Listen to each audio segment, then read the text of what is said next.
From Cogta, and our counterparts at Tegwin. My name is Tobani Shando, the District Mayor of Ilembe Municipality. With me here, it is the Municipal Manager, Mr. Sazimpele, and on the other side, it's Mr. Koza, the Deputy Senior Manager for Technical Services, and Ms. Olelwa Mazibogo, the Manager for Water and Sanitation Services within the District Municipality. Thanks.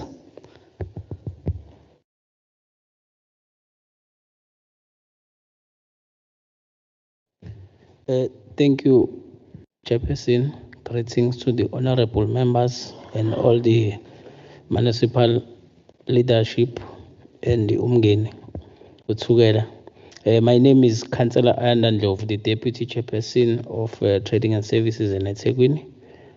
I'm representing the eThekwini municipality since the mayor is engaged in other activity with the Deputy Minister of Cogta. I'm with Sydney Masha, who's the Senior Engineer responsible of the Deputy Chairperson for Water and Sanitation and Services. Thank you very much.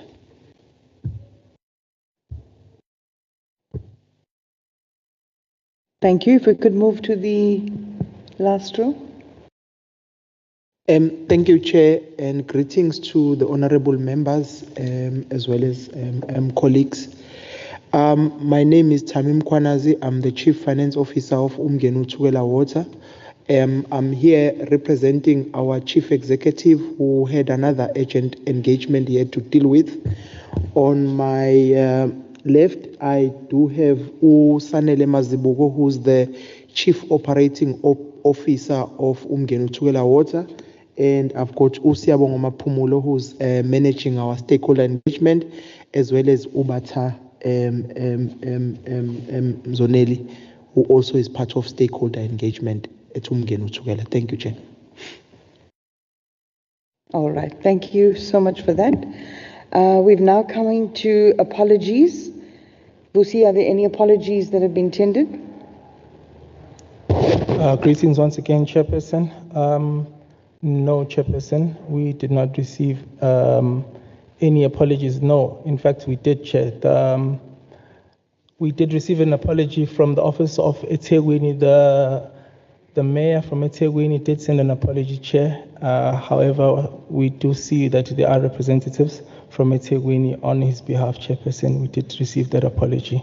Thank you, Chair. Okay. Are there any other apologies that we need to note? All right. Ladies and gentlemen, I just want to briefly outline the foundation of this meeting. So the reason for this meeting, this Cogta portfolio meeting with the focus on water today, is that we want to gain a comprehensive understanding of water supply in the province, as well as related issues to water. Now, we understand as a committee that water is a national competence, and by no means do we want to get into the territory of a national competence. However, as a portfolio committee that performs oversight of service delivery in the 54 municipalities in KwaZulu-Natal through the Department of Cogta, we felt that it was important that we have an understanding of the challenges that we are witnessing in the media. We are hearing from residents across the province and so on. And so that is the reason we called this particular meeting, to gain insight. Now, a lot of the information that we have received as members has been from the media and from residents. And this information has been very fragmented. So we thought it important to use this particular platform to get a clear understanding and get facts. Now, some of the things that we've heard and witnessed in the media, there's been protest action by communities People have even died trying to access water from tankers. We've heard of tanker corruption, burst pipes that remain unrepaired for endless amounts of time, shortage of plumbers, grants not spent, water curtailment, billing issues, billing disputes. Communities have been left without water, some for weeks, some for months. We've heard of sabotage of infrastructure. We've heard of many, many issues. There's a massive public outcry in regards to water service delivery across the province. But we've decided to start with our only metro in the province, which is the eThekwini municipality. And of course, we've invited the Ilembe district. And in the future, we will invite other municipalities and other stakeholders. But a lot will be gained from today. Today is the foundation of our water study, so to speak. So from the information that we gathered today, we will inform the next steps of what this particular committee will engage with. Now, our aim today is to put together the various pieces of the water puzzle so that we gain a clear picture of exactly what is taking place in KwaZulu-Natal, so that as members, when we go back to our communities, we are able to report back to them as to what the big picture is, as to what the challenges are, what government has got in place in the pipeline, so that we can comfort our residents that there is hope on the horizon, that something will be done in regard to the challenges that they are experiencing. So I'm not going to waste any more time. We're going to bring up the first presentation, but before we do that, I want to propose that we switch up the agenda a bit. So 4.3, where we've got Ilembe and eThekwini, I want to move that to 4.5 and bring up Umgeni Utikela Water Board presentation. So we have a presentation from the department, from the water board, and then thereafter bring it down to the municipalities. Can I have a seconder for that proposal? Thank you, Honorable Brataset, Honorable Malopa. Can we have a mover for the adoption of this agenda? Honorable Madlopa, can we have a seconder? Honorable Brataset, thank you. So I'm not going to waste any more time. I'm going to hand over to you, Dr. Joey, to take us through your presentation, and thereafter we'll engage on the presentation. Thank you. Thank you very much. Again, Chairperson and honourable members, I'm going to ask DDG Mguchini to take us through the actual presentation. The Water Master Plan is a very, very comprehensive document, and based on the agenda item, we have provided a progress report pretty much. But there's a lot more that goes into the report. Perhaps we can make the entire report available to the members of the committee. It is a 2020 report, but the presentation has also since been updated with latest information made available through the various sectors. I'll hand over to DDG Mguchini. Thank you. Good morning, Honourable Chair, to the Honourable members in the meeting, the councillors present, Mayor Ushandu and Councillor Ndlovu, to the HOD, the Municipal Manager for Ilembe, the CFO and CEO of Umgeni Utikela Water, to all the officials in the meeting, good morning. I am going to take you through at a high level the Water Master Plan. I am assuming we all have copies of the document. So I'll start with the presentation outline. I will just provide an overview of the water provision challenges in the province. We'll give highlights in terms of what we've identified as hotspots. would also provide the high-level interventions in terms of the water master plan and the response measures, and make reference to the grant allocations and the prioritized projects from various sectors using the water grants that are made available to the province and the recommendations. So the purpose is just to also give the members of the committee the challenges, the status of the water master plan, the key projects, and also to make reference to the Section 63 directives that we have in the province. If we move to slide 4, we are giving the summary in terms of the water provision challenges that we are now currently dealing with, which is the high non-revenue water, where as KZN in 2022-2023, we had an average of 52.6% non-revenue water, which is higher than the global average of 30%. We are also giving a challenge in terms of the lack of repairs and maintenance, where the water service authorities, some of them do not have any planned maintenance plans, instead there is a reactive approach to the maintenance, and it's mostly undertaken when there is a failure.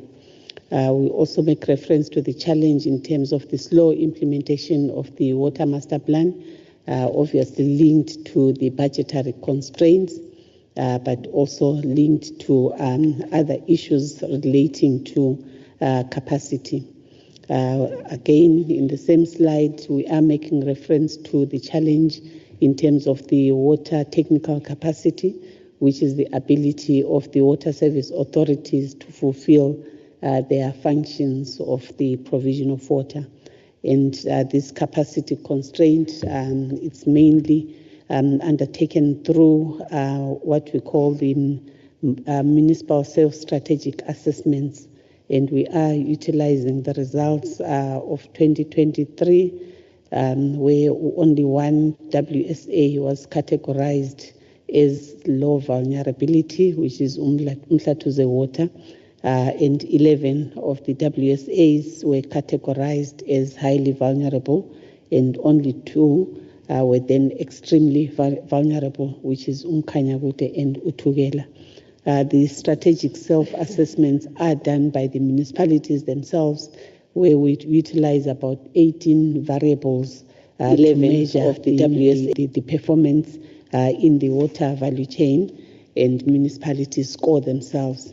And so this is their own scoring and self-admission that we do have challenges in terms of technical capacity.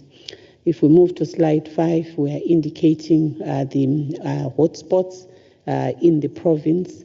In terms of the hotspots, we've utilized information on the water backlogs, where backlogs are higher than 30%. We feel that is a hotspot, and in the province, Umkhanyakude and Utugela fit that variable. In terms of sanitation, where there is less than 4% in terms of backlogs, Umkhanyakude again, Umzinyati and Zululand, and this information is based on Stats SA.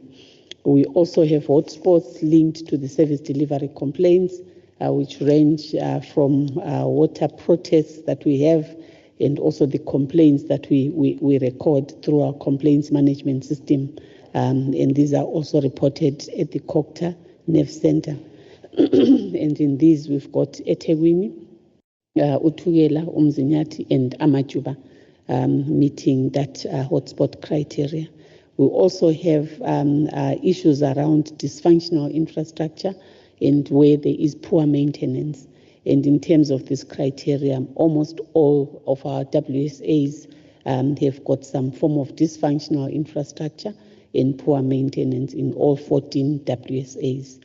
We also have challenges in terms of areas where demand exceeds supply, and this matter affects almost all, but we also have municipalities such as eThekwini, Amajuba, Utugela, that have challenges in terms of demand exceeding the supply of water. And in that regard, you would see as I move forward with the presentation, We've got investment in terms of water resources, big water projects that are planned.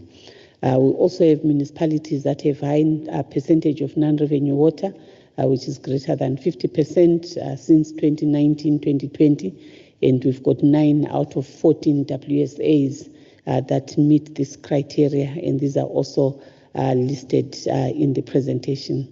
Almost all municipalities do have challenges in terms of reticulation, and we also have those that are low in terms of the municipal self-strategic assessments, being Kanyagute and Utugela. We are trying to demonstrate in this slide that as much as we have hot spots, but almost all WSAs or all districts meet the criteria of having areas that are a hotspot. We also therefore have identified eThekwini, Amajuba, Umzinyati, Umkanyagute, Utugela, and Zululand as the areas that require special attention due to the various challenges that range from the stress in the system, the aging water services infrastructure, the illegal connections, vandalism, and also the issue of the required skills that seem to be lacking in some of the WSAs. Moving on to the Water Master Plan, on slide 6, we are indicating the 7 pillars of the Water Master Plan that was developed in 2020. And in those 7 pillars, we are indicating what each pillar is trying to address. I will not dwell much on slide 7, as on slide 8, there is more explanation of those 7 pillars, where we are also indicating the response measures to the pillars. And furthermore, we are also indicating the driver that is allocated to drive that particular pillar in terms of the Water Master Plan and the role players that we have. So on this slide, we are indicating the first pillar being the water resources. It's a program driven by DWS, and it relates to the implementation of the mega resource projects and regional bulk water projects through the Arabic funding that is there.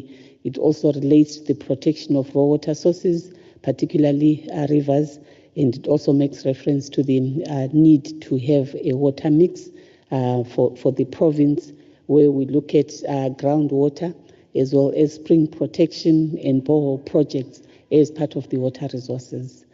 Pillar 2 relates to the issue of water treatment, bulk distribution, and the issues of storage. And in this one, the pillar was allocated to Umgeni Utugela Water as our only water board in the province. And this relates to the implementation of the bulk infrastructure and storage projects in response to the water service development plans of municipalities.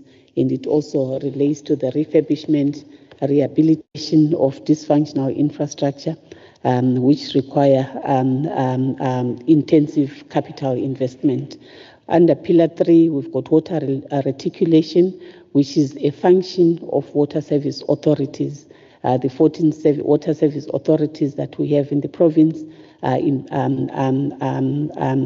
allocated the function of reticulation as well as refurbishment to remedy some of the dysfunctional infrastructure based on the condition assessment that we did as part of the Water Master Plan. And the water reticulation projects are also meant to reduce the dependency on water tankering that the Chair has highlighted in her opening remarks. Water conservation and demand management is also a function allocated to DWS and the water service authorities. And here we are looking at the reduction of water losses, the issue of setting water loss targets, the refurbishment, as well as the replacement of old infrastructure, and also the strict monitoring of illegal abstraction and consumer education and awareness to ensure that we conserve the water that we have. This, in terms of this intervention, we are also ensuring that we address issues of active leak detection, the issues of billing. It's also part of water conservation and demand management. The next pillar relates to financial sustainability and revenue enhancement. and this pillar is squarely sitting with WSAs as well as provincial treasury, where we are looking at reviewing and the development of accurate indigent registers, as well as the registration process, accurate billing and effective revenue management, and also the issue of no payment, no water principle, where relevant government departments have to ensure they pay their debt to municipalities. The issue of O&M is also part of the Water Master Plan, where we are looking at the reinstatement of infrastructure, as well as the planned and preventative maintenance programs, and also the need to identify vulnerable infrastructure and address that. Before the Water Master Plan, we're not giving special attention to O&M, but the Water Master Plan has also assisted to ensure that even when we analyze the municipal budgets through Treasury and our own municipal finance, we ensure that municipalities set aside at least 8% of their budget towards operations and maintenance. And also in terms of this pillar, we also then managed to review the MIG conditions through DORA processes, and MIG also now then is given authority for water service authorities to utilize 10% of their grant towards operations and maintenance issues in the refurbishment of infrastructure, which really is assisting moving forward. The last pillar relates to human resources and development program, which is the continued implementation of the self-assessments program, and also coming up with interventions thereafter. The training and development of water service authority managers, and also the regulations on required skills when we assess the technical units, and when vacancies come through, we also ensure that the appointed personnel in municipalities meet the set criteria. But over and above that, Umgeni Utugela Water is also coming up with a program of capacity building through the Umgeni Water Services, which is an entity of Umgeni Water. So there is more that is being done around human resources development.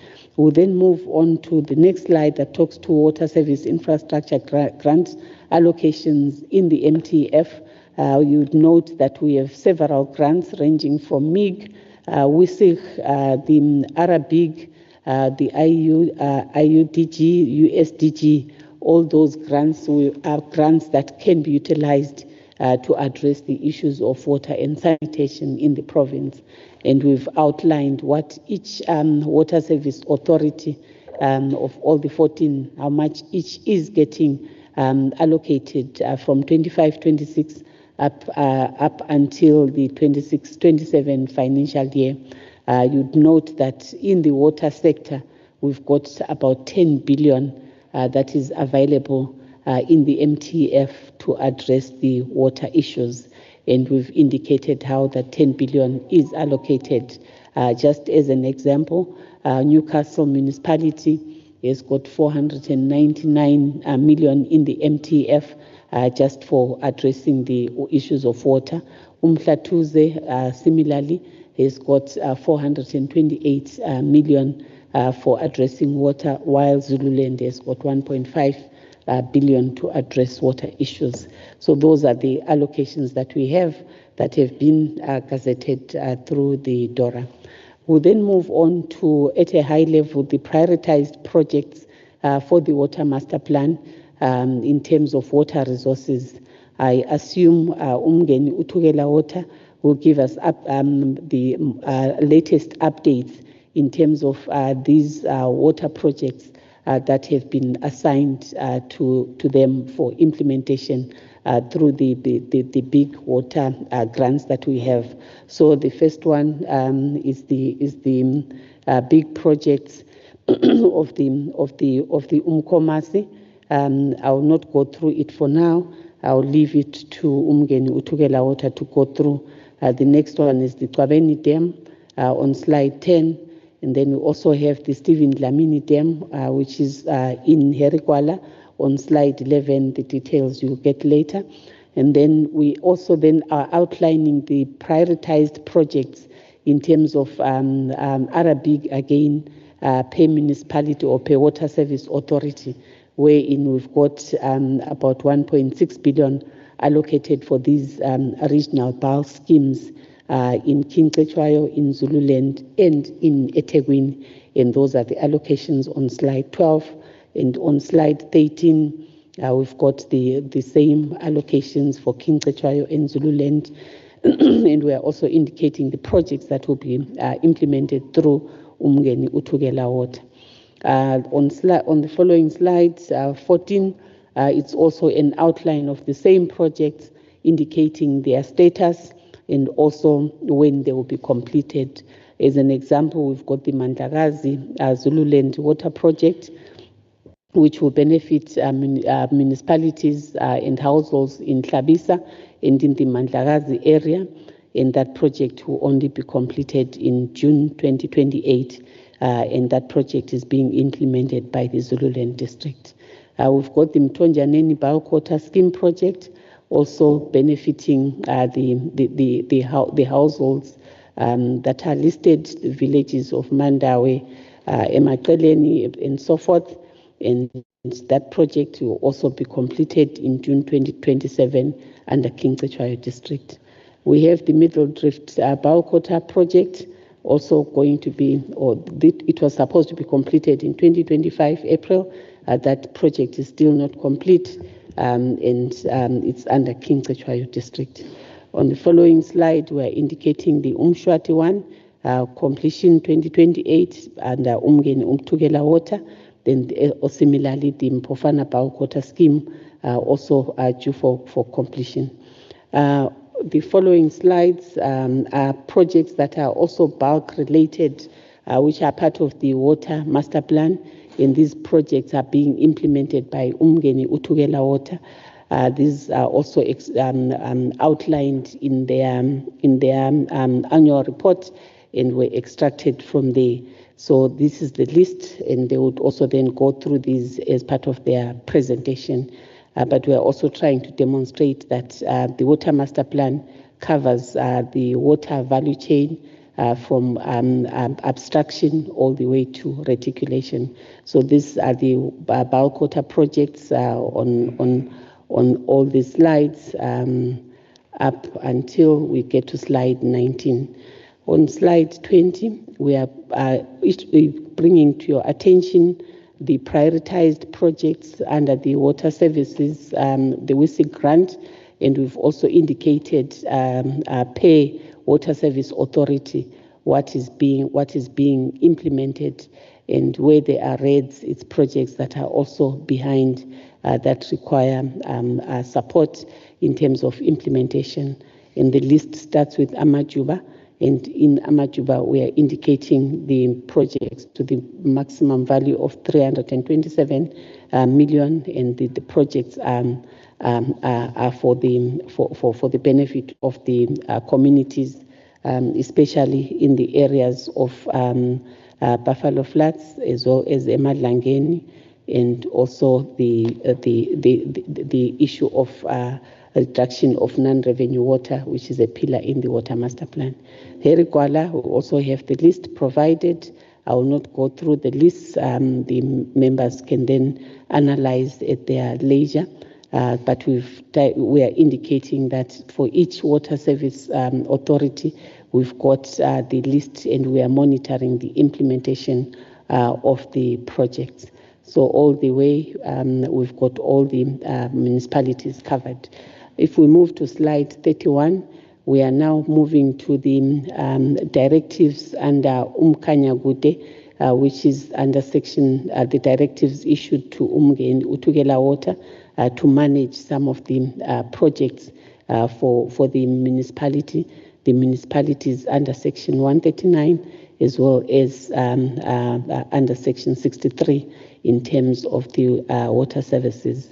So the list of the projects that are being implemented through Umngeni Uthukela Water are also listed starting from 2024 2025 and the budgets, and also the overall progress in terms of implementation.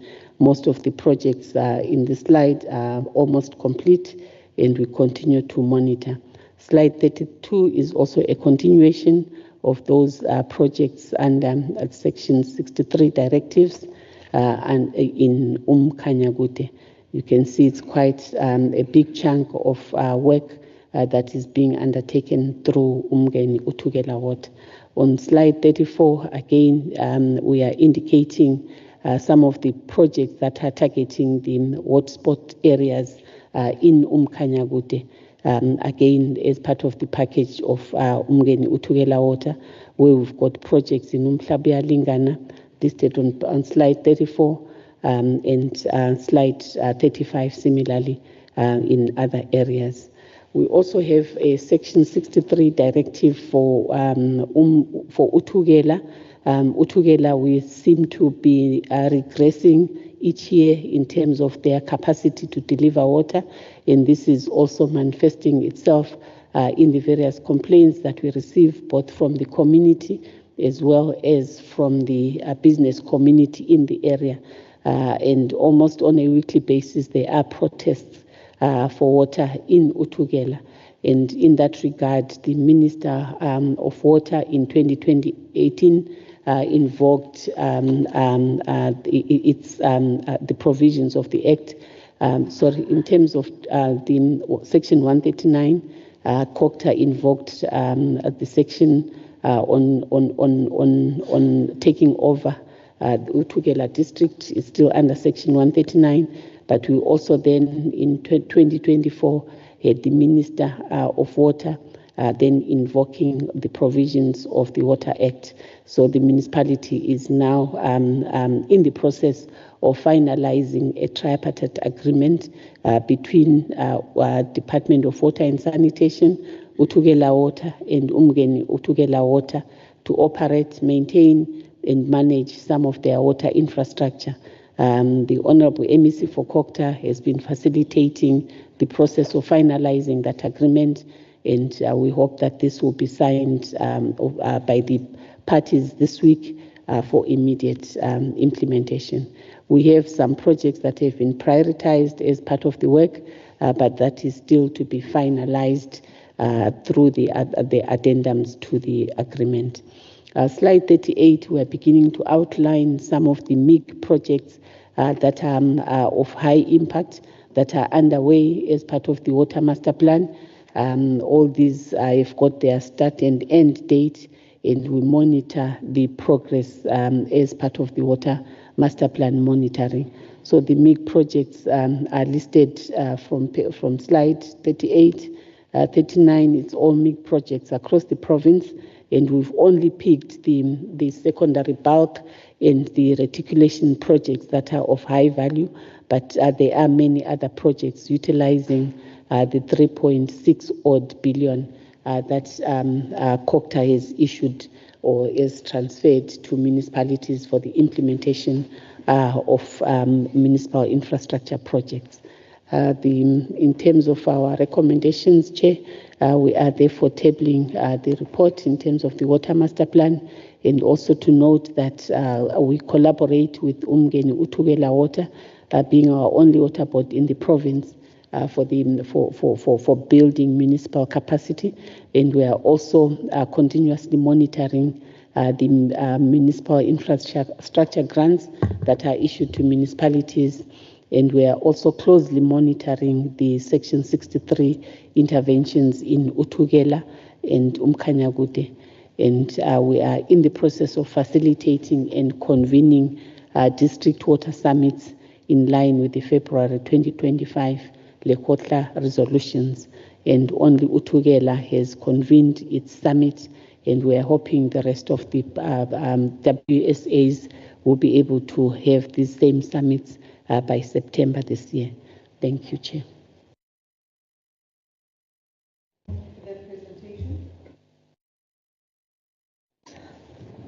This is where we give you an opportunity to engage with the department through questions. Can I just see a show of hands? Okay, number 1, Honorable Brauterse.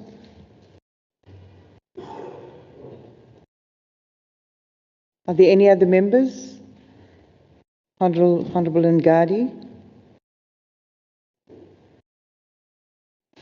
Members, questions on the updates to the Provincial Master Water Plan? Right, and then I'll have a bite. Honorable Brauterse.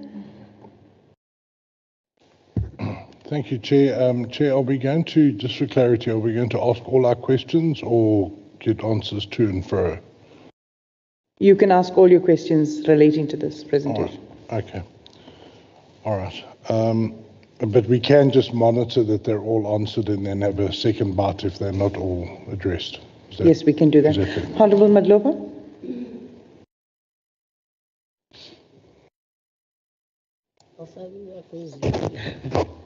Thanks, Honorable Chair.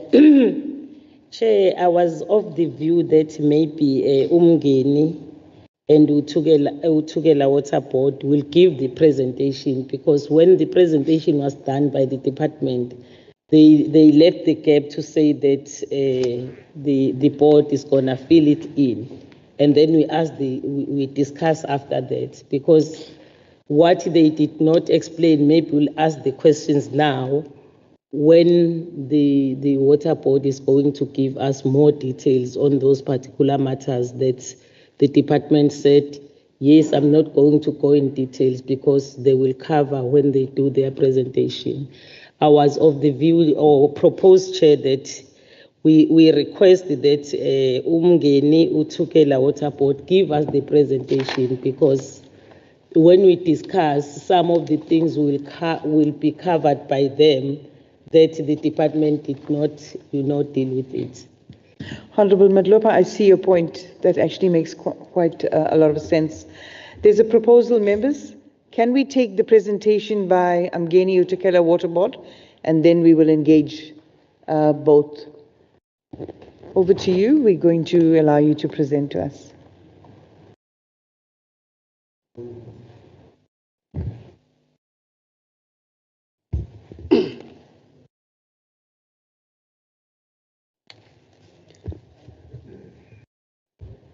Mr. Sanele, will you be presenting? Yes. Okay, thanks.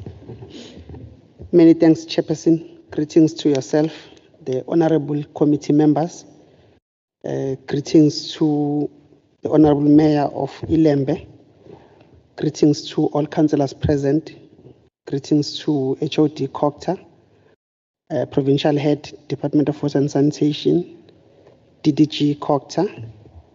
Greetings to all colleagues and all protocols observed.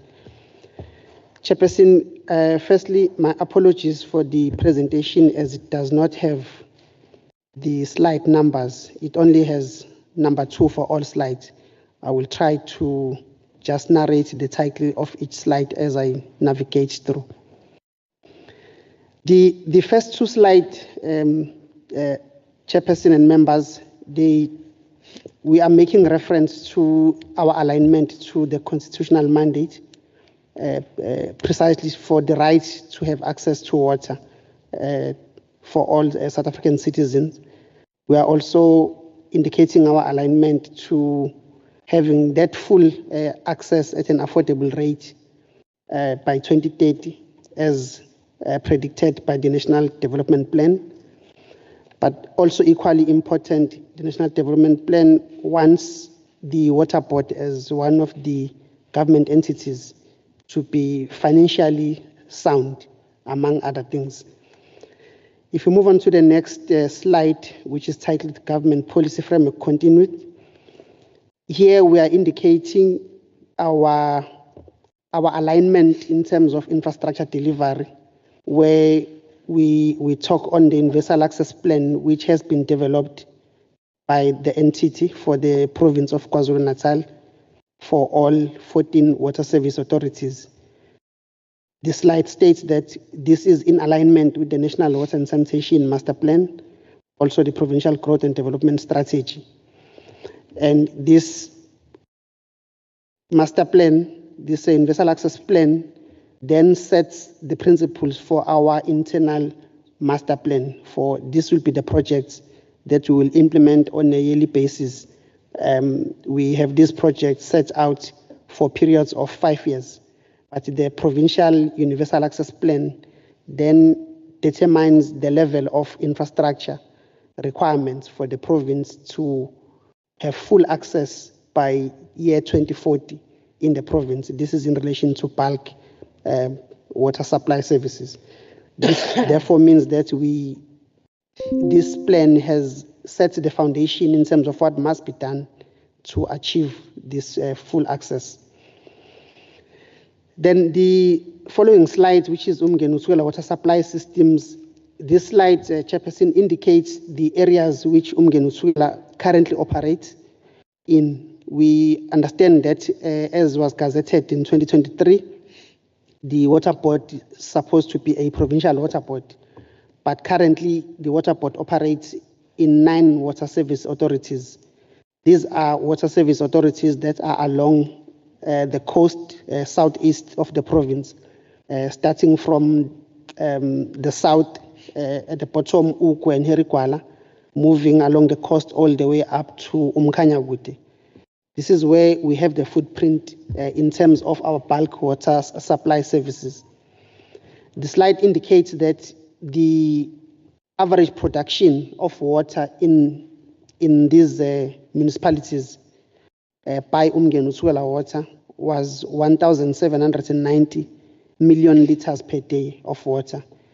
If you take this and correlate to what the Universal Access Plan predicts, which was done in 2021, which predicts for the full supply in the province in terms of the population, we just need in excess of 2,200 for the whole province. So 1,700 shows that the population density is high in these coastal municipalities. Hence, you see the big number in relation to the overall for the province. If we move to the next slide, we are narrating one of the key challenges that we have faced. The province is faced, I think, as presented by DDG, is faced with high water losses, and as a result, we were unable to keep up with the demands. One of the systems which the entity Umgeni water abstracts from is the Umgeni water system, which is the Umgeni River, all the way from Howick down to the coast. It supplies around 1,400 million liters of water to the municipalities of eThekwini, Mkungundlovu, and also Umsunduzi as a water service authority as well.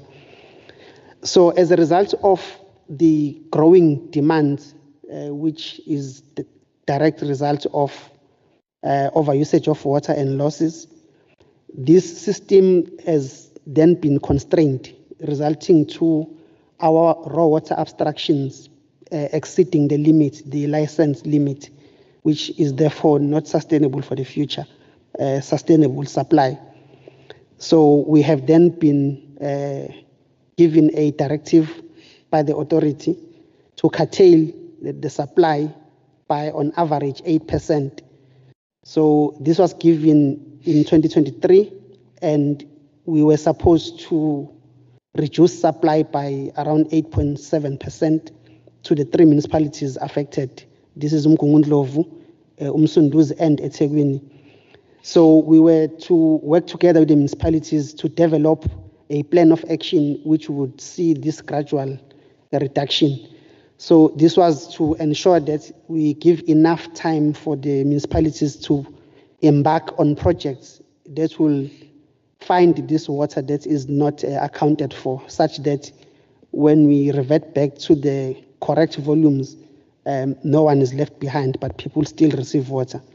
So this did start last year around October, but we have encountered various challenges which resulted to interventions from the relevant bodies, including the Minister of Water and Sanitation, where at times this needed to be stopped, and then obviously curtailed back as soon as conditions permit.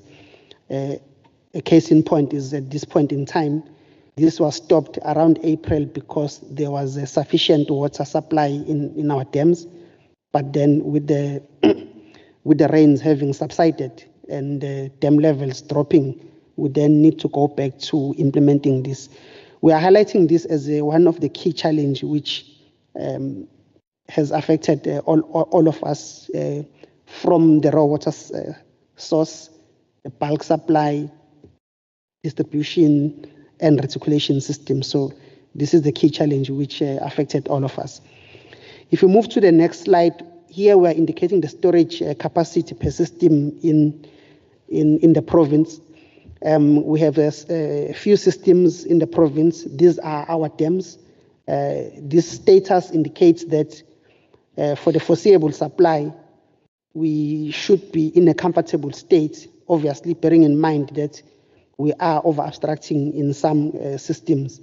But if you look at the systems overall holistically, where we had low levels, you would see it would be in the North Coast, where we had 80% level.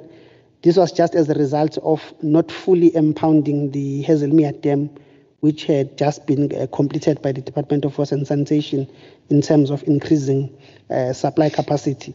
But nonetheless, all systems are sufficiently healthy as they currently stand.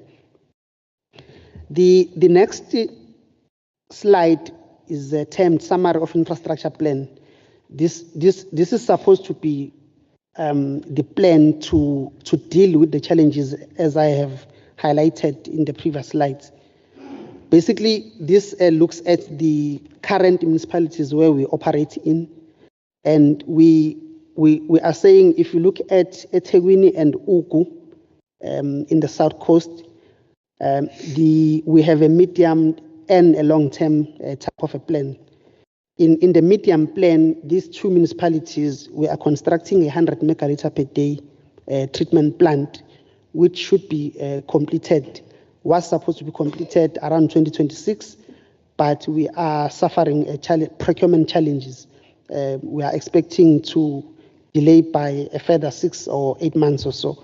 So this project will bring into the system 100 megaliters per day of water to both eThekwini and Umgungundlovu municipality. And the long term of that is what we call the Umkomazi water project. This project will alleviate water challenges for the 2050 population growth for five water services authorities. This includes eThekwini, Ilembe District Municipality, Umgungundlovu District Municipality, Msunduzi, Ugu, and Herigwala municipalities. So this is a 625 megaliter per day treatment plant, which will come online by year 2032. There were delays in starting this project, which were as a result of financial modeling of the project, which was to make sure that the communities would not suffer the tariffs. So this has taken a considerable amount of time, but in the previous financial year, these were all resolved and all municipalities have signed the offtake agreements. And as a result, the project has started the design phase of the project. The project is being conducted by both Umgeni Water and the Trans-Caledon Tunnel Authority, which will do the dam, which will be the third largest dam in the country, and Umgeni Water will do the potable water side of the project. So we have started the procurement processes, and we are finalizing the appointment of the design consultants, and then this will be compressed to about 18 months of design work, and then we'll go to construction, which should be in line with the 2032 target to have this full supply of water. Then if we move slightly up to KwaMaphumulo in the north, Ilembe. In KwaMaphumulo, we are upgrading our scheme there, which is a 6 megaliters per day plant to 12 megaliters per day. We are commissioning that scheme this month, just finalizing minor electrical issues. We are hoping to have it up and running latest by end of August. And then also in Ilembe, we have a project that is upgrading our plant that is in Utsugela there, which is currently a 55 megaliter per day plant. We are upgrading that 210 megaliters per day scheme. This is currently at design. It's going to be finishing around August or September, and then we go out for construction. Then these two projects, Lower Tugela and Gwamapumulo, together with the projects that are undertaken in Umshwati, will sufficiently supply the areas of Ilembe in as predicted for the 2050 population growth. I will indicate in the next slide the progress on Umshwati projects as well. And then in the north, in Umhlathuze, we have another ministerial directive project which augments water from Utsugela River to Umhlathuze. This will ensure sustainable supply of water to the city of Umhlathuze, support the Richards Bay Industrial Development Zone as well, ensuring that all industries have water supplies.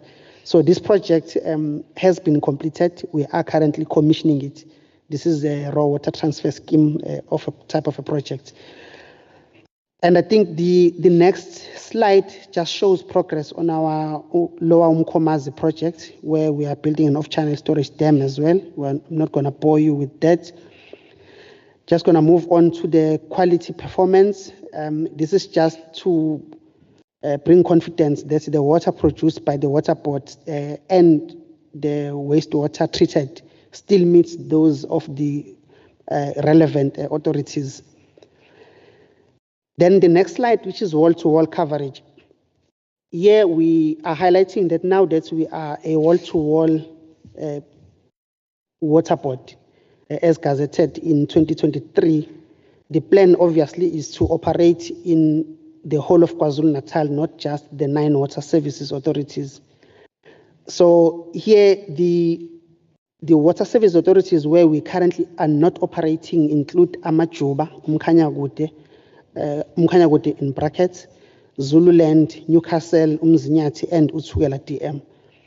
I'm saying Umkhanyakude in bracket because here we are currently implementing a Section 63 directive. We have just one scheme that we operate on an operation and maintenance type of an arrangement. We are yet to operate the full bulk supply services for Umkhanyakude. Discussions are ongoing with the municipality in that respect. I think UDDG has made mention of Utsugela DM Section 63. In Utsugela, we have conducted a full due diligence assessment in Utsugela. We therefore know exactly what must be done to achieve full access for both water and sanitation. We have done all the financial modeling, and the various stakeholders are finalizing the financial model so that we can sign the tripartite agreement. I think we've had quite fruitful meetings in the last 2 weeks or so. We are in a very good position to have this finalized and signed so that we can operate in Utsugela District Municipality. We have also engaged Amajuba formally to get access to conduct due diligence so that we would know exactly how and when we tackle the water supply services in that region. Then the next few slides are highlighting how we have geared up as an entity to make sure that we tackle all the regions of the province equally. We have therefore restructured into 4 clusters. So we have the first cluster, which we call the Northeast Regional Cluster, which comprise a set of municipalities, including King Cetshwayo, City of Umhlathuze, Umkhanyakude, and Zululand. This will enable efficient support systems to each region when we have full bulk water service agreements in all the regions. So this is how we are planning to gear ourselves up. And in that schematic there, we are showing our current footprint in terms of the treatment schemes that we are operating in. Then we are also showing a table of projects in each cluster. In this cluster, we have a few projects that we are showing there. They range from water treatment upgrade, which is one of our biggest plants in the Richards Bay region. We call it as the treatment plant, which we were upgrading to 155 to 255 megaliters per day. We're upgrading this from 200 megaliters per day. We recently completed the construction of this water treatment upgrade. We also have projects that are aligned to industrial growth. I'm not going to mention them. We also have the Tsukela Hudetro scheme, which I spoke of, which is the transfer scheme from Utsugela to Mhlathuze systems. If you move to the central region, is the one which has the most in terms of supply scheme. This is the one that has Umkungundlovu, Umsunduzi, eThekwini, and Ilembe. We are showing our network in that schematic there, the number of treatment systems. Even though this takes the bulk of the water we produce, but we're still not meeting the demands because of the growths and the water losses in the systems.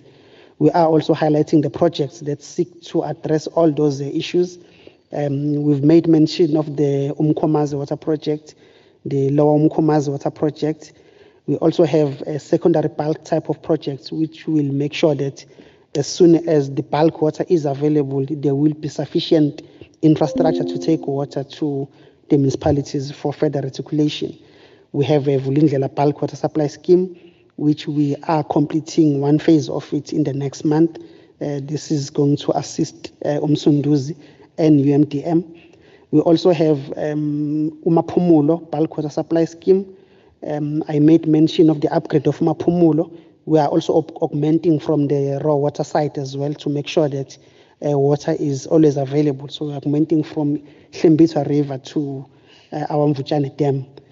That project has also started. It's currently under construction. And then Umshwati is a very important scheme for Ilembe. Has different phases, some being implemented by Ilembe themselves, and then some being implemented by ourselves.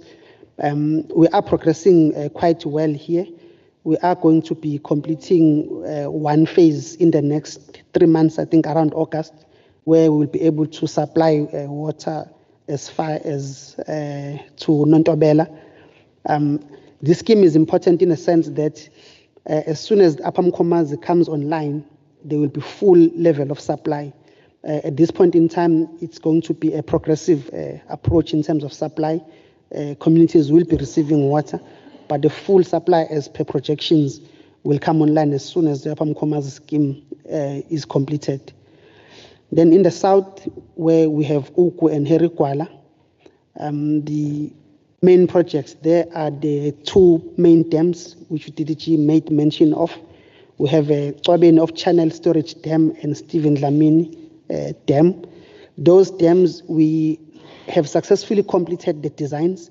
We are preparing specifications to go for construction. So we are anticipating that if all goes well, before the December break, we should be on site with the construction of the dams. We also have a few secondary bulk type of projects, South Coast Phase 2B, which is supposed to take water from our treatment systems in the South Coast to distribution and reticulation. We are going to be completing that project towards the end of this year, and we are also finalizing the design for further extension of that. I think in the Northwest, it's the regions where we currently do not have footprint. I think as highlighted, Utsugela district, we've highlighted progress there. As soon as the tripartite agreement is signed, we will be ready to enter into that space. I will not bore you with those details. I think we've discussed it, as well as DDG has given progress. Chairperson, I would like to end it here at this stage, and we'll take comments. Thank you so much. Thank you so much for that presentation. Members, now that we've taken the second presentation, I'll open up for more hands. Okay, I've got Honorable Browterset, Honorable Ngadi. Are there any other members? All right, we have Honorable Basiela online. And then thereafter, I will ask some questions.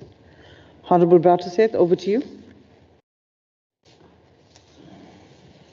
Thank you, Chair. Chair, yeah, look, I have a lot of questions, but I'll be guided by you as to how we break them up. If I can just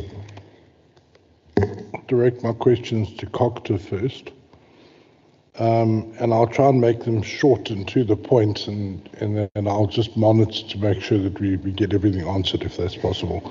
Okay, so I think it was early on in the Cogta presentation where capacity was cited as a problem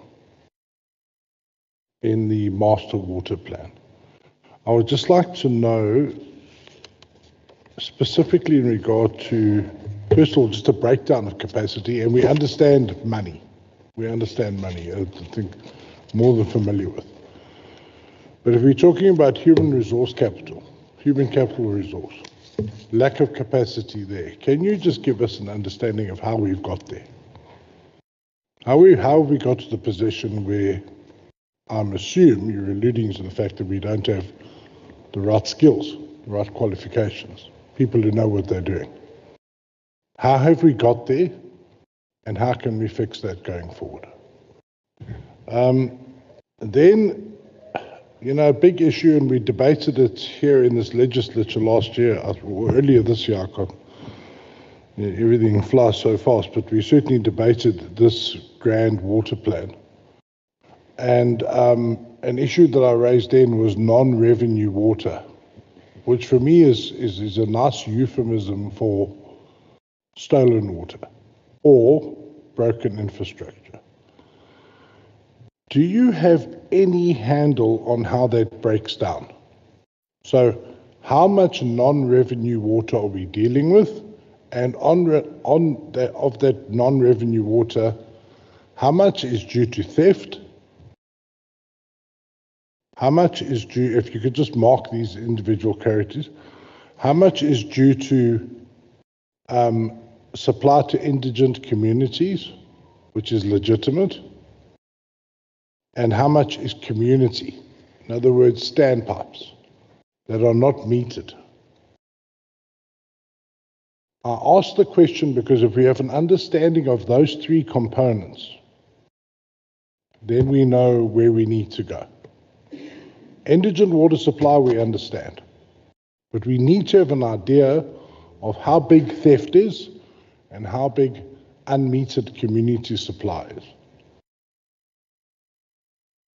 I hope you can actually, if you can't answer that question, that also gives us an indication of the magnitude of the problem.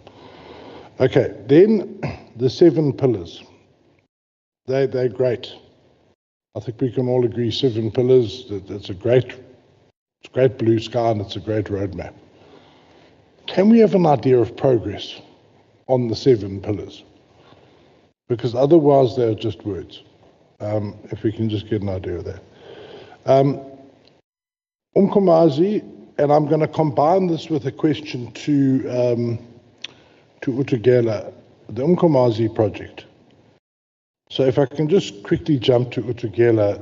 So the 100 megalitre per day abstraction project that was referred to, which is now been, it was supposed to be finished in 2026, but now has been pushed out. There was no date mentioned as to when it would come online. That's the one to serve Ugu and eThekwini. Procurement challenges were listed as a problem. Can we get an idea of what the procurement challenges were in give some specifics on what the procurement challenges were that are now going to delay that 100 megalitre per day project? Can we get an idea of what impact on supply that's going to involve? In other words, I think also what I'm trying to get to, and this is maybe back to Cogta, everything is being focused on the Mkomazi Dam project, which will be ready in 2032. Is there any other relief in sight, particularly for the people of eThekwini? And to a certain extent, I speak for them because my constituency is there, the people of eThekwini. Then, Chair, general questions which I must use the opportunity to address. In the system, and this is now to water and sanitation specifically, and I just want to know what the level is of cooperation between yourselves and eThekwini on specific issues. And those issues are theft of air valves on the systems. There's a lot of what appears to be a lot of vandalism and sabotage going along in various municipalities, but I'm specifically speaking about eThekwini. Is the department or together working at all with the municipality to try and see how we can clamp down on theft of infrastructure, theft of air valves? Then the next question is the reduction of algae in the system, blocking pipes. Is there any cooperation between Umgeni, Tugela, and the department and the municipality in regard to that particular issue? And then I think one of the big issues, and I'll close off here, Chairperson, because I don't want to take all the time, but one of the big issues is that we see in eThekwini is that there's a lot of interruptions of water supply, primarily because the reservoirs aren't filling up enough to assist those who, with a gravity-fed system, to assist those who live in higher areas. And that's obviously leading to a huge amount of frustration. And I'm sure any of us who live in it, and I'm sure it's across the province, but I'm speaking for my constituency here in particular. So the question that I would like to just pose is that simply a supply issue, that there's not enough water to fill the reservoir, or is it a loss of water between the main reservoir that's filling the minor reservoirs? Is it a loss along the way? And do we have any handle on that? And then the final question I've got is, and I don't want to pitch anybody against anybody here, but it's a question that needs to be asked. I know the department issues a number of directives. It has to, across the country, to various water supplying authorities and to municipalities. Does the department have a sense that they're being taken seriously when those directives are issued? Because I do know in my previous term I engaged with Deputy Minister Mahlobo, and he said unfortunately sometimes there's a lack of cooperation. Department issues a directive and they're not always followed up. Chairperson, I'll leave it there. Thank you. Thanks, Honourable Brataseth. Honourable Ngadi.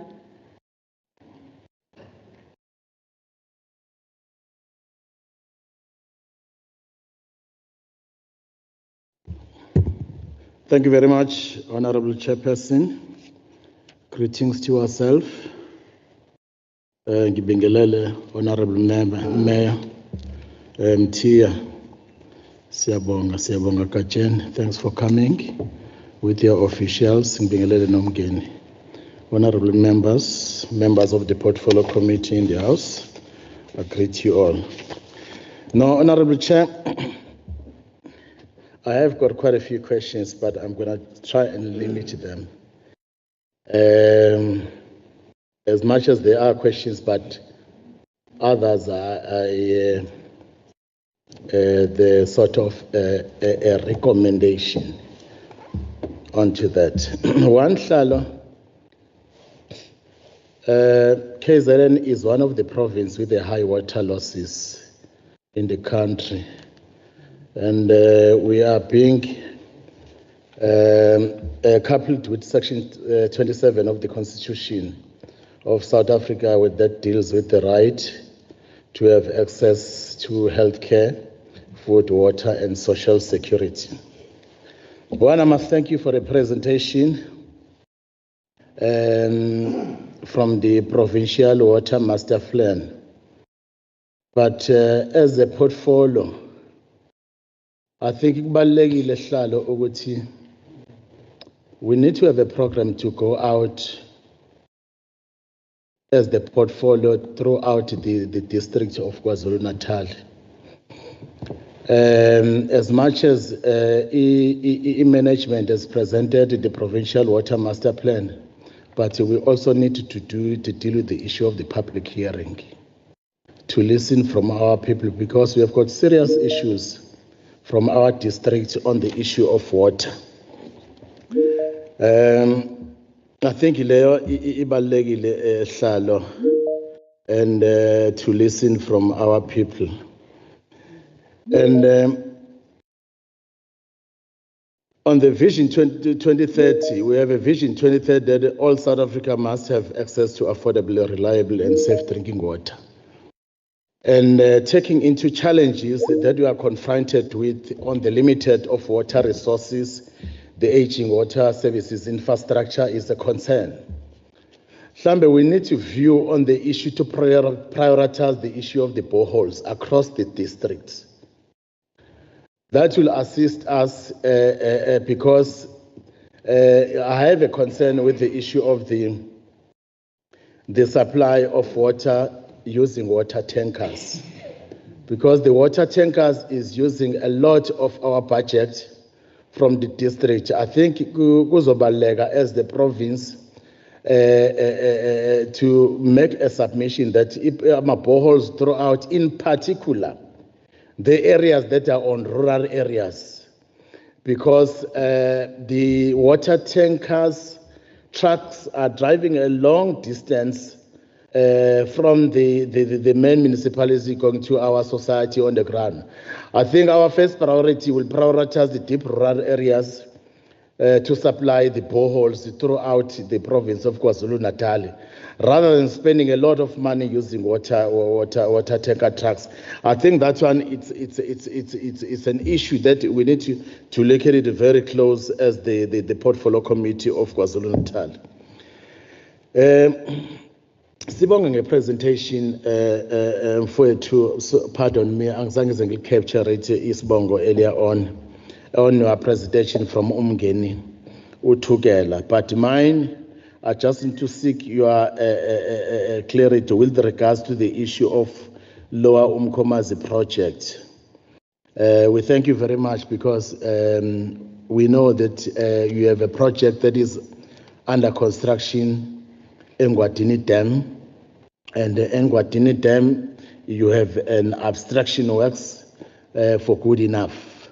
And there is another one that will deal with the issue of the reservoir that needs to be construction. Then thereafter the water will be distributed, in particularly eThekwini and Ugu.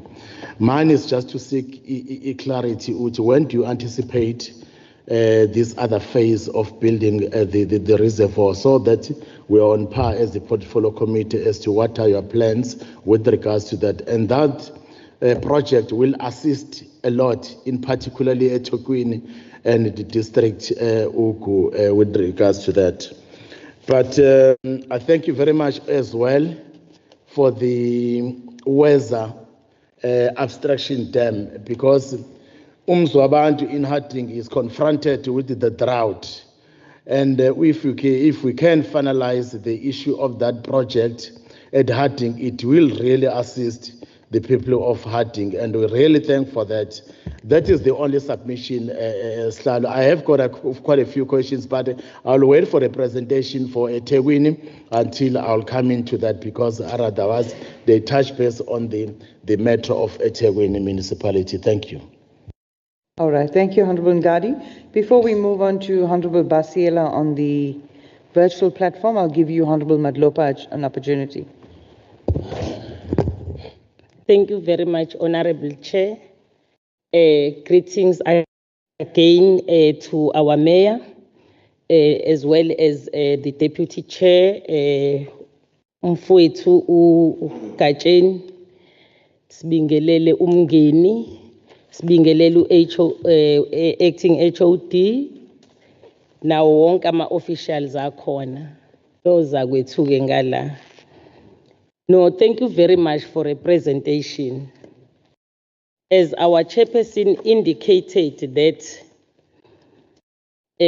our interest is in regard to service delivery and also the understanding of what are the real challenges that lead to our people that are protesting, pointing to issues of corruption. That's why projects are not finished. But what I want to check, first I want to appreciate the presentation, especially the water plan, that the provincial water plan that the department is having since 2022, that provincial plan, and also the plan of the board, Umngeni, Thukela, and Thukela board, that are really coming up to try to address some of the challenges and some of our concerns as public representatives in regard to water. Water is life. But the plan that you have come up with, I think my colleague covered me a little bit on some of the things that need to be done.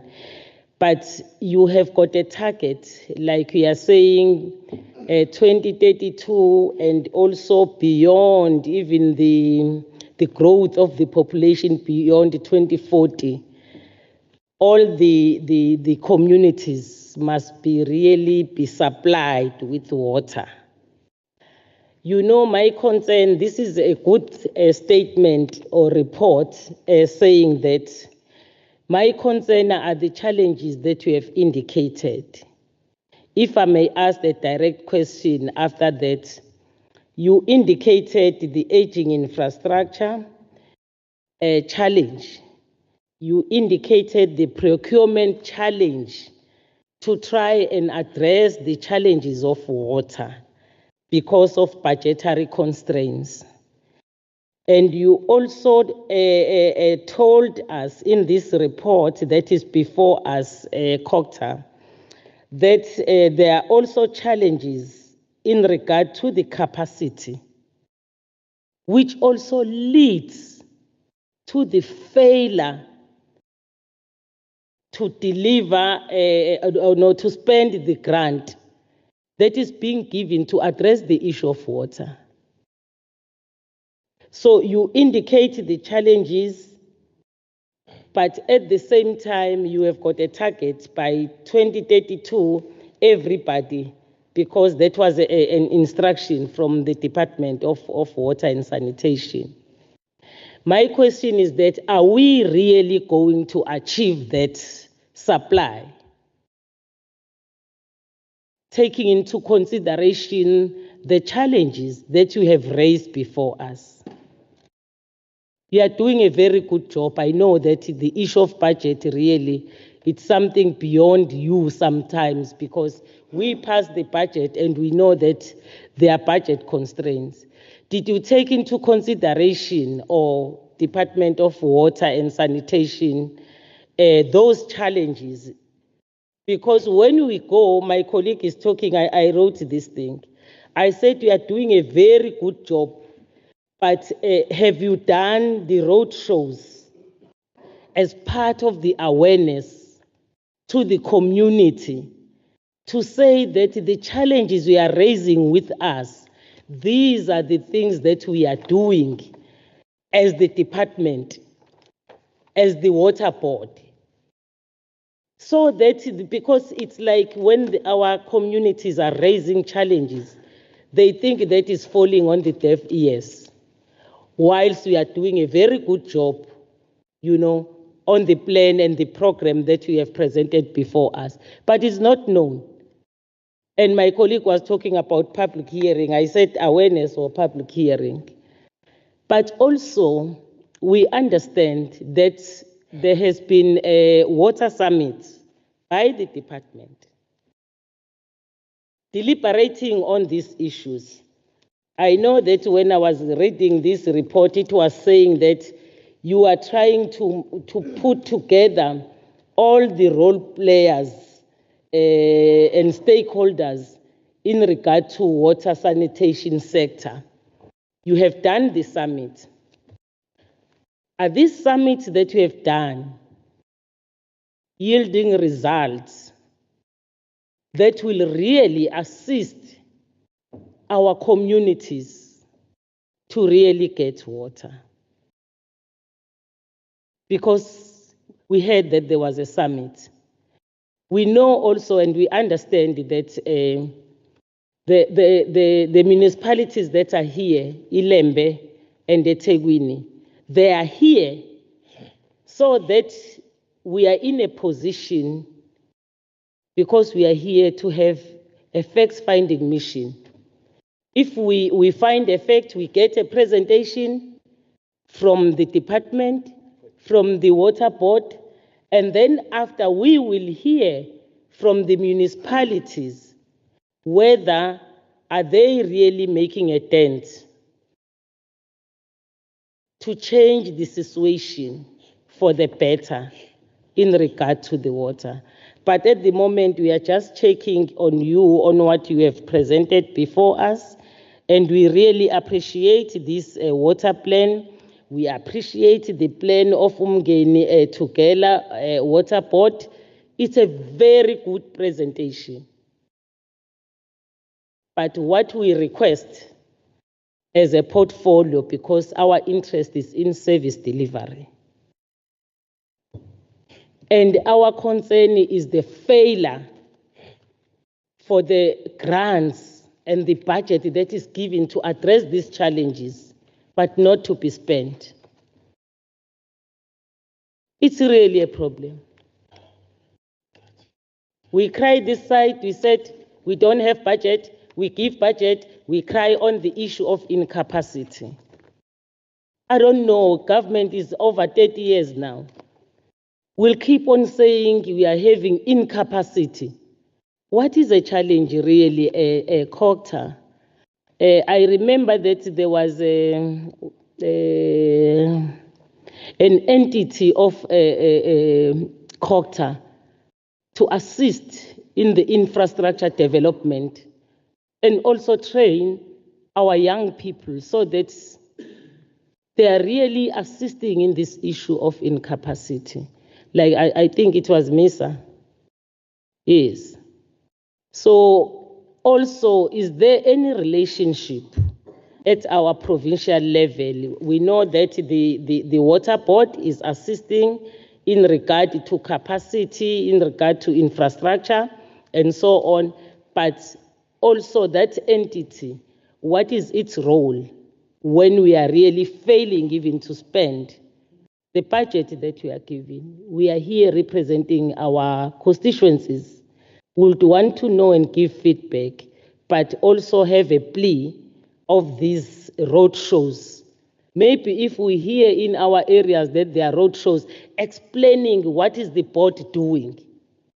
Because you can do good job, but if you don't, advertise those jobs and also give reports to those beneficiaries, those things are not going to be counted. You'll be looked like people that failed to do their job. You know, I was so much impressed with all these presentations. I was saying to my colleague, I think Ubaba Umsholozi Lapa is happy because he was saying, what are the dams, Chair? Why the dams are not built? The dams are being built, but the plan that you have, if you can really implement that plan, I think we'll see the difference. Because I think you are also responsible to assist the municipalities. The municipalities, we want to know whether they do get the assistance from the Department of Cogta.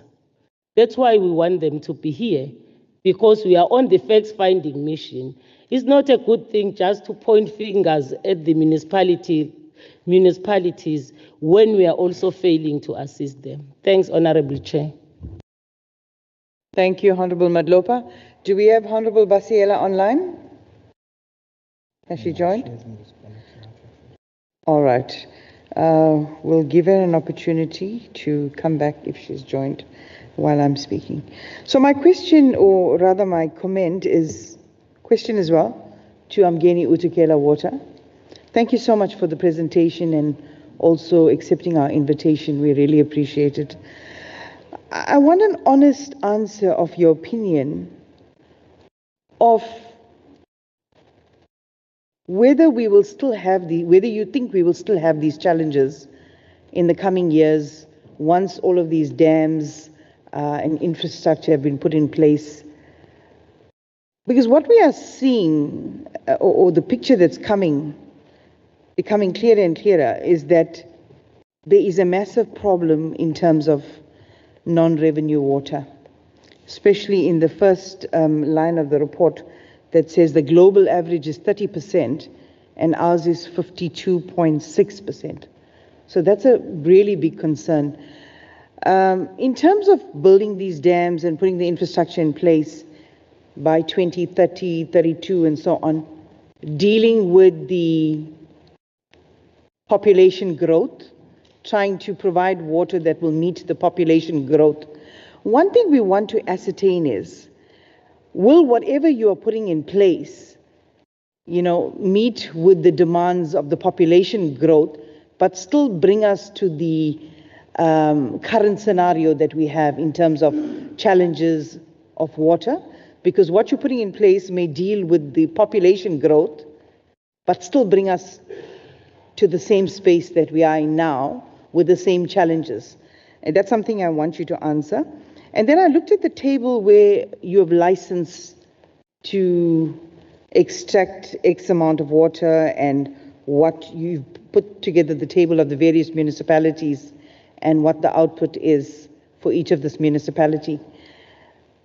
Maybe talk to us a little bit about the payment from each municipality and whether there are challenges there and whether there are restrictions that you impose in terms of provision of bulk water supply, and is it related to payment? Because very often on the ground, one of the things we hear is that whenever there's no water in an area, people seem to think it's Amgeni Utukela water, that you are restricting the water to communities, obviously through the municipality, but you are to blame for people not having water. So maybe just comment on that. And then for the department, it's been a while. We actually expected the provincial master water plan to be provided to members today. Nevertheless, you've given us a lot of information that we need to go through, and we will have a follow-up meeting, putting together questions from this presentation. However, it's imperative that you put together the updated provincial master water plan and supply that to this committee so that we can look at it and we can also compare it to the previous provincial master water plan and see what progress has been made for ourselves. Also, my colleague, Honorable Matlopa, commented on the summits, the water summits. I think it's very important that you update this committee with regards to, exactly what goes on at the summit, what your agenda items are, and how you are monitoring progress or feedback in terms of any progress that comes out of what you do at the summit and the information and support that you provide to the various districts, what mechanism is in place. In terms of the planned maintenance, slow implementation of the Provincial Master Water Plan, these are all serious concerns for us. Why are municipalities not rolling out what you are putting in place? What is the real challenge? And that is why we, as Honorable Matlopa said, we also want to hear from municipalities. Are these municipalities indeed getting the support and the guidance and the education that they require from you as the Department of Cogta? Because we need to find out where the gaps are. And also, Honorable Matlopa touched on the grant spending. You have advised us that you are monitoring the grant spending as well. What are the implications? What are the consequences of these municipalities not spending the grants where they should be on the infrastructure? These are all very serious concerns for us. We want there to be improvement in municipalities because Cogta has intervened, has supported, has played a pivotal role in the various municipalities, which in turn will improve the water situation on the ground for communities. I'm going to leave it there and give you opportunity to respond to all the members. Over to you, firstly to Utukela, Mgeni Water.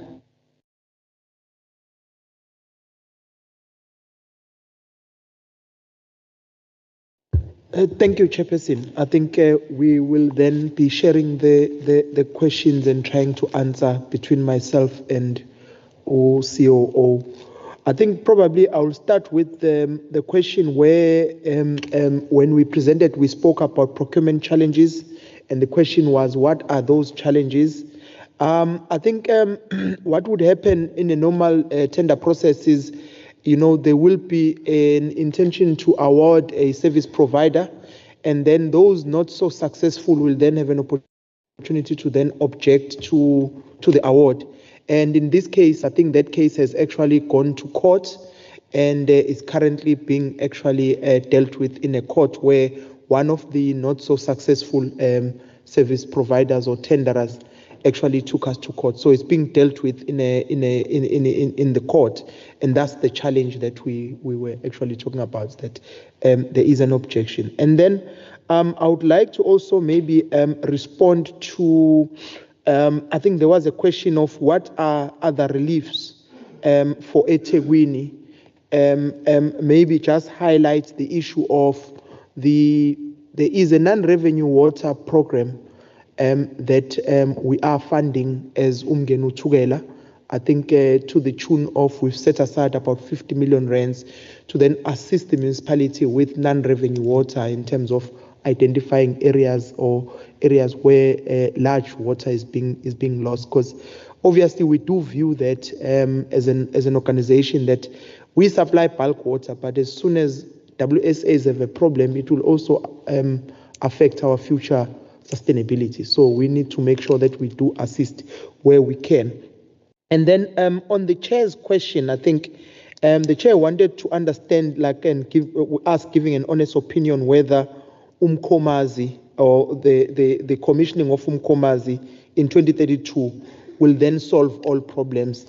And I think, Chair, to be honest, it will not if the issues of reticulation, because if you understand, Chair, we supply bulk water to WSAs, which is water service authorities, and there are challenges around the reticulation and obviously the secondary bulk storage systems within the municipalities that we will be supplying. So probably we are sitting and hoping that the master plan that has been presented, there are actually initiatives that are going to be done from a reticulation perspective whilst we are busy with the bulk supply perspective.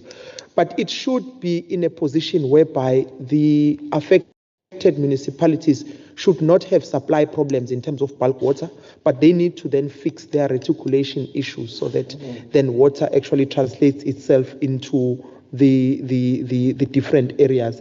I think when it comes to payments, I think there was a question on does payments actually affect us as a water board in terms of municipalities paying us for the water that we supply them.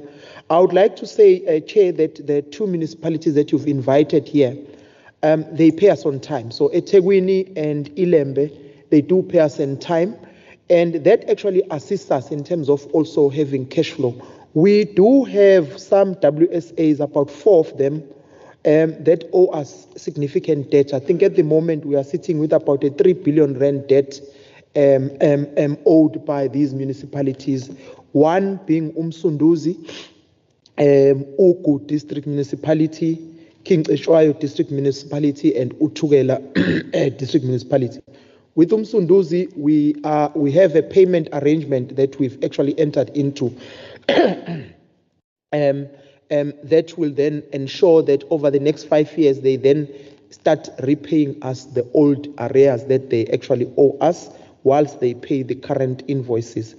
Uku District Municipality, we do have a payment plan as well that we've entered into, which they have committed to actually pay us, and this will also then alleviate the problem. And then we've got King Echwayo District Municipality. They owe us about 1.2 billion rands in terms of the bulk water that we had supplied. The bulk water supply agreement with King Echwayo has terminated. We are busy with the exercise of reconciling the debt so that we can then also enter into an arrangement with them for them to pay us going forward. Utugela District has a payment arrangement as well, which they are actually paying, and they are actually honoring, Chair.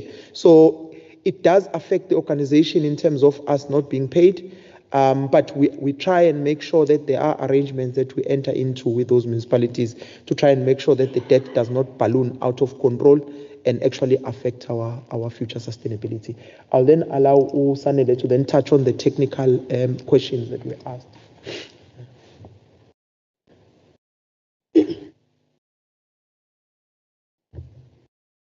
Thank you, Chair. Chair, I'll just substantiate on just 2 matters. USFO has covered most of the questions. On the Lower Mkomazi project, I think the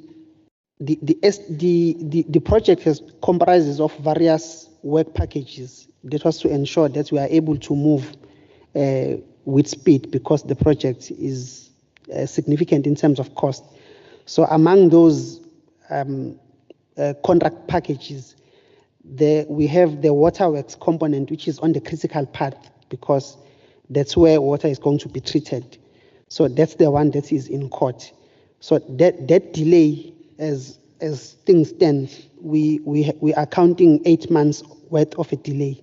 So we had scheduled to complete this project at the end of 2026. So because the matter is still in court, so we will be accounting as we move along, hoping that the court processes will complete on time. But the rest of the other components are continuing as per program. There are raw water components like your dam, Ngwatini Dam is progressing, your abstraction works, and the pipelines and reservoirs, those are still on schedule.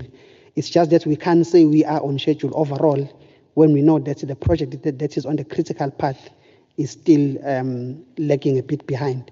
So what will that mean is that there will be supply challenges in Uku and eThekwini. So the South Coast Augmentation System, as we term it, from eThekwini that goes through to Uku, that obviously is strained as things stand, because the amount of water in the system is not enough. Is going to need to be substantiated by the water coming from the Lower Mkomazi project. So we were hoping that by end of 2026, this would be a thing of the past. But it seems like we will have to come up with other strategies to mitigate that. There were meetings with the city to discuss what could be done around Itoti area. So there are some interventions that we are trying to come up with to bring some water into the system. And we are also upgrading our Toti system to augment it to give us a full, I think around 22 megaliters per day in that system.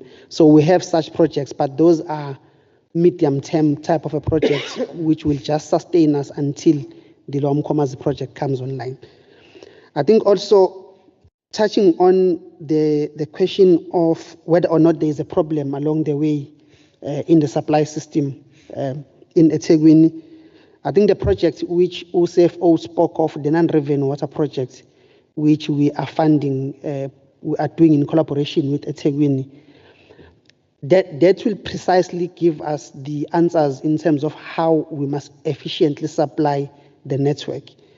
The project looks at the 4 main pipelines of the city, which we call Western Aqueduct, Northern Aqueduct, Southern, and the South Coast.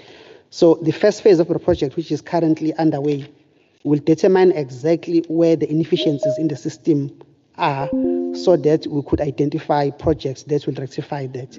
So that project is going to assist greatly in the identification of the full value spectrum of non-revenue water with all categories of non-revenue water. So I think that's a very important project. I think then, Chair, I think CFO has answered most of the questions. I will end it here. If we miss any, we will come back. Thank you. Now, I just have a follow-up. Thank you for that. In terms of restricting supply, is it tied to, directly tied to water service authorities that owe you and have not made arrangement, or those that default on the arrangements, do you restrict the supply? That, and the 50 million you mentioned for non-revenue water to assist with dealing with non-revenue water in municipalities. Do you provide this to other municipalities, an amount to other municipalities as well? And do you have a mechanism in place to ascertain how this money is spent and whether you're getting a return on that investment?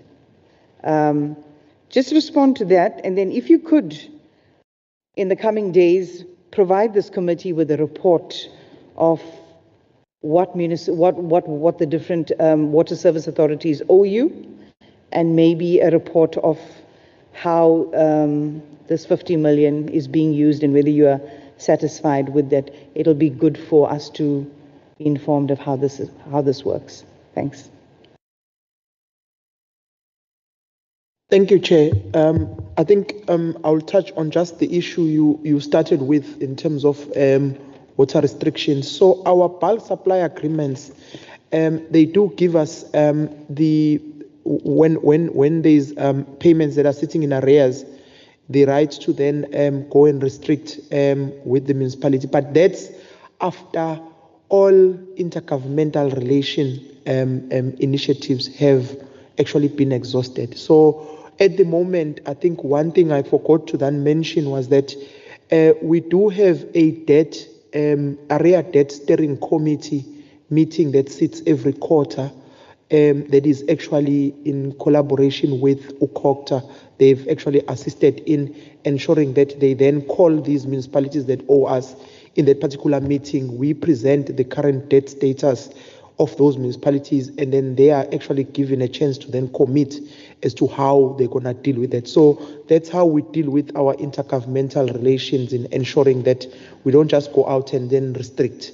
There is also, a legislation we need to follow with the Department of Water and Sanitation before we even restrict, because you get to a point where for us to actually restrict, we need to have gotten concurrence from the minister before we then switch off the water, unless there's agreement between the two parties. I would make an example with Umsunduzi. Umsunduzi, when we looked at their payment plan, we did find out that they practically can't afford the water that we are actually supplying them on a monthly basis.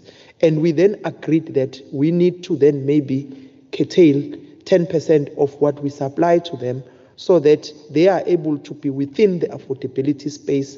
But because they also have non-revenue water, the 10% doesn't become 10% because 50% of that or 5% of the 10 is actually lost because it's non-revenue. So they actually get curtailed 5. So we actually had an agreement that built that, which was both our agreement and arrangement, not necessarily to enforce the debt per se. I will then maybe allow Usanele to then maybe get into the question of value for money on the 50 million that we've ring-fenced for the non-revenue water project. Thank you, Chair. I think, Chairperson, the broader question is whether this is being done in other municipalities or not. I think that the answer, Chairperson, yes, but it varies because the extent of the problem is different. I will give an example. In UMDM, we had identified an area which had significant water losses, and we embarked on a project with together with the district. And in that area, we were able to save 20% in revenue terms through that project that we embarked with together with the municipality. So these types of interventions are very crucial.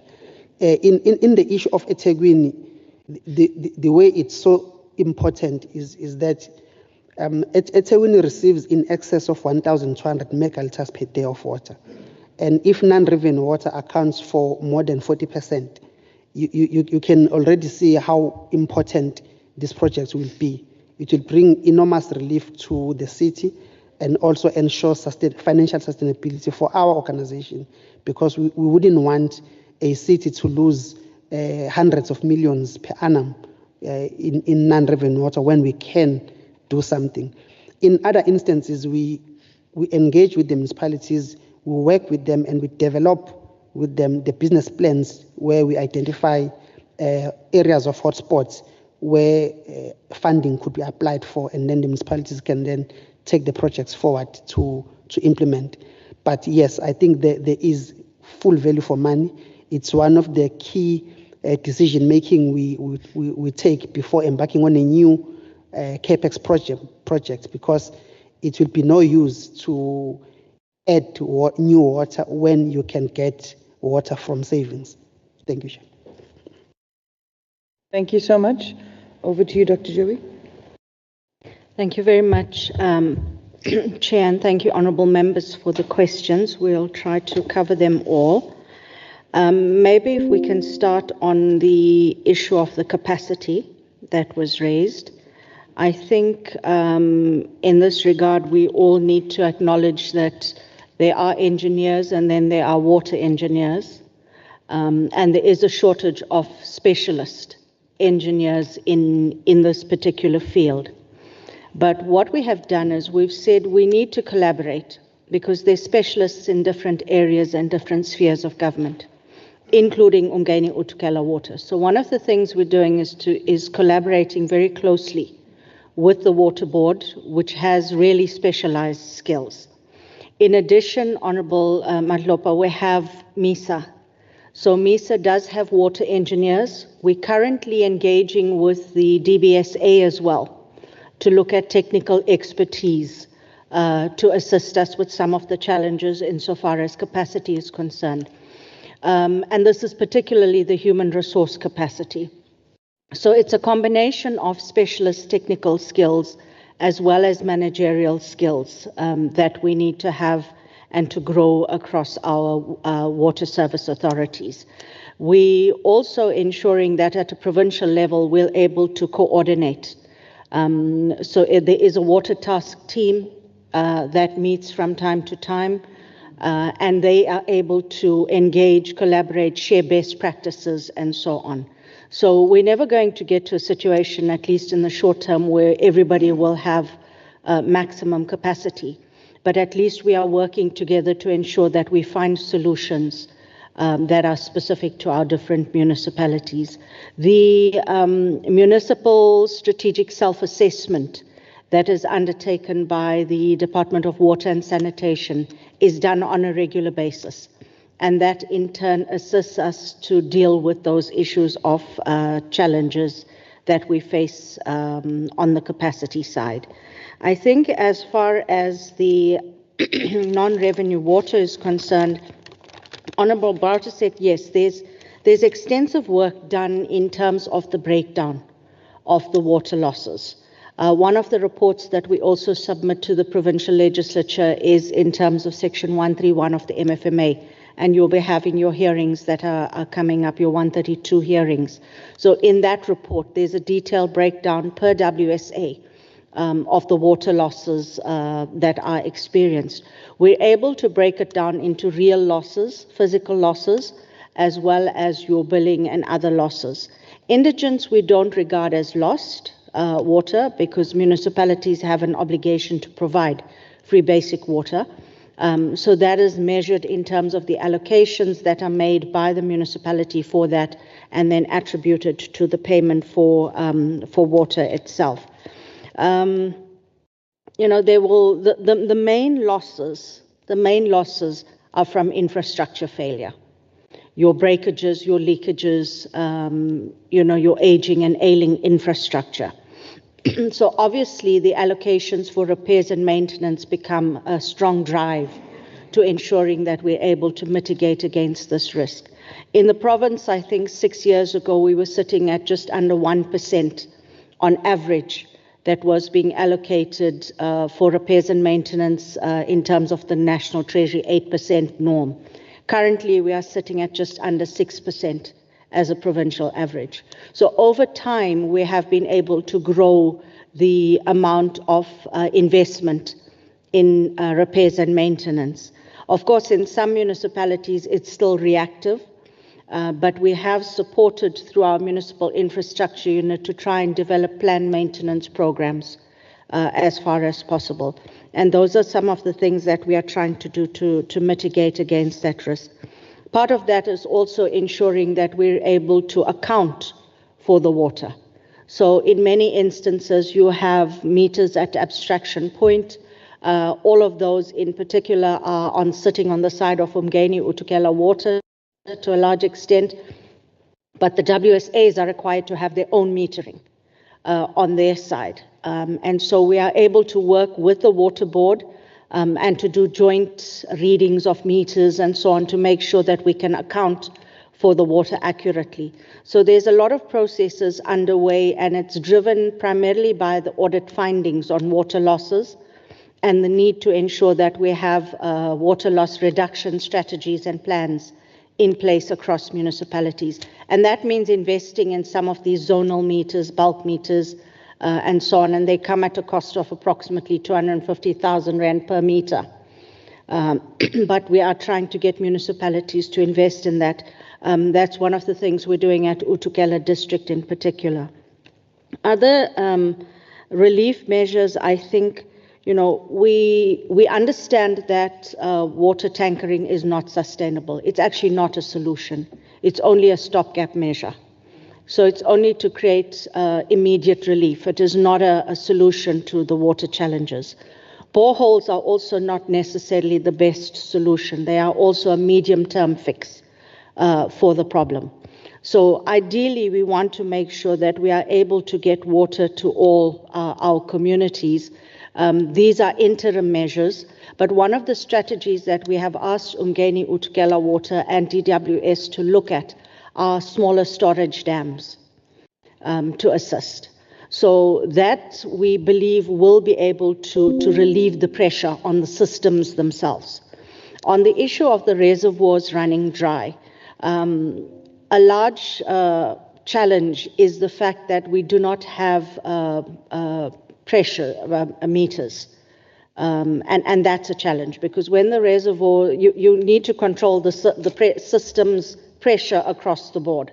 And if you don't have pressure valves that controls that, then the movement of the water, the flow of the water, if it's too high or too low, has a likelihood of having the infrastructure imploding.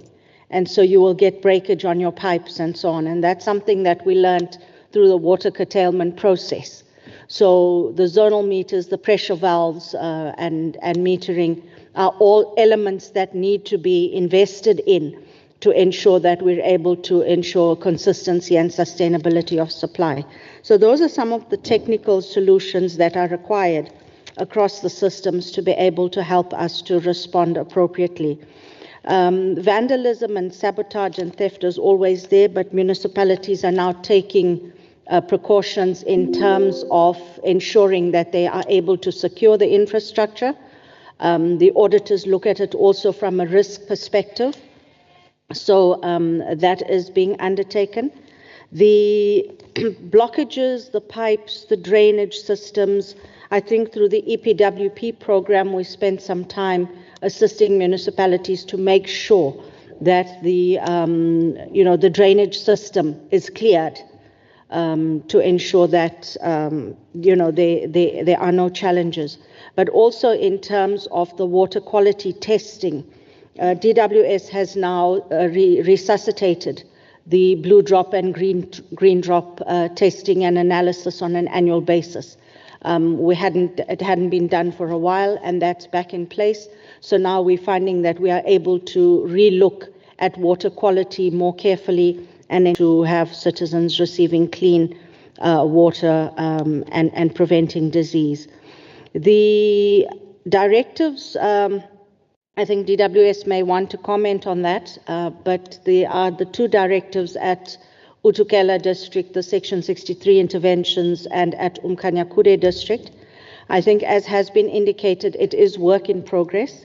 So we are on the verge of signing a tripartite agreement between DWS, Umgeni, uThukela, and uThukela district itself. And I think that's a landmark process that arose out of the summit that we held at uThukela district. And I think one of the questions was, how do we follow up on what we discuss and decide at these summits? Obviously, we have resolutions that we track, but at the same time, we infuse it into the DDM. So within the DDM structures, then obviously the mayoral committees, the clusters, and the technical committees will have to take these matters through. What we did was quite radical in this instance, where we really had to say to uThukela district, you cannot sustain boreholes. We need to actually move your MIG funding to your, particularly to your reticulation and your repairs and maintenance of your infrastructure.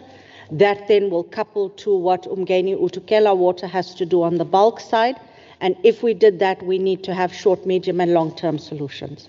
So it was quite a fate, but it has been accomplished. We have also, as Cogta, on the issue of the grant expenditure and so on, that arises from that, we have reconstituted what is called the Municipal Business Plan Appraisal Committee, which is made up of DCOG, which provides the MIG funding, and then obviously the province, the districts, and project managers and technical experts sit down and look at the actual projects.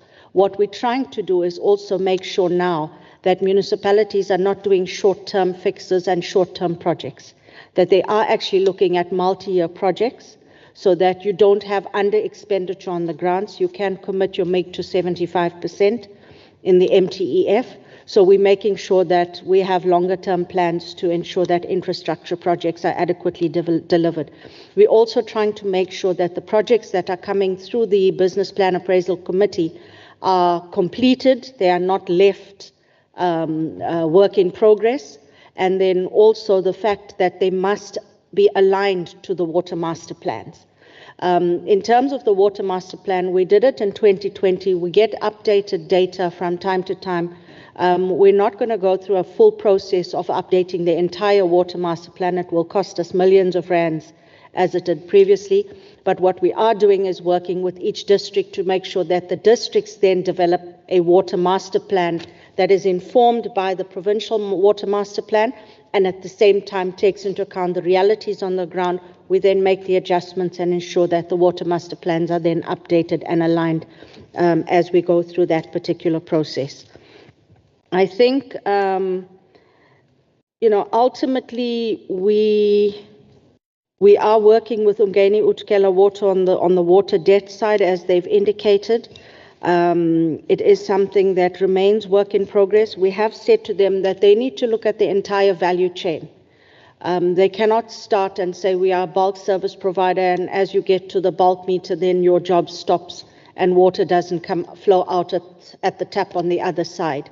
So we have said we need to look at it as an entire value chain, and that is the way in which we are trying to coordinate and ensure through our collaborative efforts that we are able to get water to the communities. I think we have probably covered everything, just maybe on the road shows and the awareness. On the water conservation side, I think there is still a lot of work that needs to be done. Generally, we deal with water conservation in times of drought or restrictions, but I think it's something that for general sustainability we need to look at as ongoing. Saving water is not just for now, it is for future generations. So there is still much that does need to happen in terms of water conservation, awareness campaigns, and so on. And I think some municipalities do communicate, but perhaps not enough. I think we are looking at reprioritization of funding to get the right mix of investment, to make sure that we're able to look at short, medium, and long-term solutions. The water losses, I think the reduction strategies are starting to yield some benefits. And then I think, Chairperson, I will allow the colleagues if they would like to add, if I have left out anything.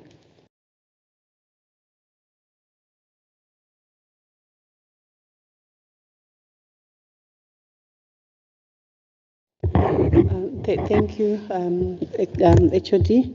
I think you've covered most of the issues, maybe just one or two for enhancement. The issue relating to the progress with the water master plan, we do monitor progress as indicated by the HOD, but as I was doing my presentation, it's just that I didn't indicate per pillar, but the presentation was already beginning to outline the progress with the implementation of the water master plan. A good example on pillar 1, which relates to water resources, we did make reference to the big water projects that are underway, your big dams, your mega projects. We also made reference to the issues of the need for a water mix. What we can do maybe moving forward is to indicate since 2022 what we've done in terms of the water mix, how many boreholes have been implemented, also in terms of the water mix, what we've done in terms of spring protection and so forth as part of the pillar 1. On pillar 2, we also made reference to the secondary bulk projects that are underway, that are also listed as part of the projects that we're implementing. We also listed the water conservation and demand management projects that we are implementing in the various municipalities, which is part of one of the pillars that we are dealing with. I think what we didn't outline probably are 1 or 2 pillars, the first one being that of capacity building, which HOD has clearly outlined, but we could also provide more information around that pillar in terms of the artisan development program by MISA, as well as the capacity assessments that DWS is currently undertaking for all the water service authorities.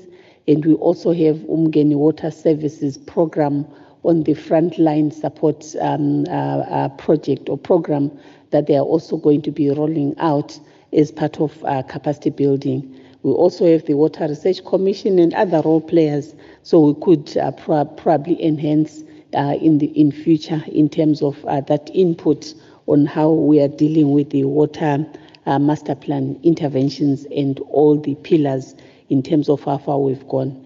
When we did the water master plan, I think we did indicate that we require more than 20 billion for implementation.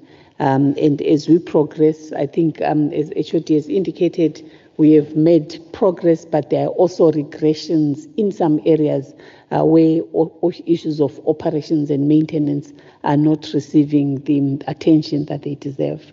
And then on the issue of summits, I also need to indicate that we've had a presidential summit on water. I think it was on the 28th of March, and there were various resolutions that were taken, and we are also in the process of monitoring the implementation of those resolutions through the district water summits that we are going to be rolling out. The team from infrastructure, led by Babul Dlamini, are also working on a concept on how then we roll out our district summits, learning from the presidential summit and also from the Utugela summit that we held in March. So we can also share that concept once the MEC has endorsed and we have full buy-in after engaging our water service authorities. We can share that concept document. I also need to indicate that at a national level, there are water reforms that are underway, and they are piloting those water reforms in the metros. And when you listen, when we get to table the Etewini presentation, they would also be able to make reference to those national treasury reforms where they are pushing for the ring fencing of the water function, so that the water function receives the attention it deserves, and we also plow back resources into that function. And it's work that is already underway, and National Treasury is also incentivizing municipalities to move towards that. But as part of the summit resolutions, again, there was a request that we look at separating the water service provider function from that of the water service authority function, so that a district cannot be a referee and player. They should be able to see if their water service provider is performing optimally, and also play the role of enforcement. So it's work that we are also monitoring as Cogta, but obviously with the assistance of the sector with that mandate, which is DWS, led by Angela Maysfield, who is in this meeting. Lastly, Chair, as much as we are doing a lot of work as the drivers in the sector, we are also encountering the risks in terms of climate change and the floods that are battering our infrastructure. And I think as we move forward, the focus is on building resilience and also addressing the causes of floods. And one of our indicators or key performance areas in the APP that we tabled was the issue of ensuring municipalities have stormwater management plans, which would also then assist in addressing the flooding that we currently face, which results in the destruction of the infrastructure as well as the water infrastructure. So it's all hands on deck with all the role players in the water sector, which range from Utugela Water Board, as well as DWS, and also the Water Research Commission and the agreement that the HOD alluded to with the DBSA. So we are also bringing on board anyone that may want to help, including even approaching other countries that have the capacity and resources to assist us to enhance the municipal capacity. Thank you. Thank you so much for that, DDG and Acting HOD. We have one more question, and then I'm going to tie this segment up, from Honorable Kunene. Honorable Kunene, over to you. Thanks, Honorable Chairperson. I was just listening throughout the presentations. One just wonders whether it's hidden somewhere, the concern about the sanitation rollout, because that's a very critical part in terms of rural communities. When we talk about water provision and availability, there's always a slogan which was saying sanitation is dignity, but it remains a slogan not being felt by rural communities. I'm just highlighting this fact because I've not heard us talking about it, but whether it is included but one just wishes to see or read it isolated or highlighted so that we have an idea that something is being done in servicing our rural communities around that. There was also a talk of the universal access plan.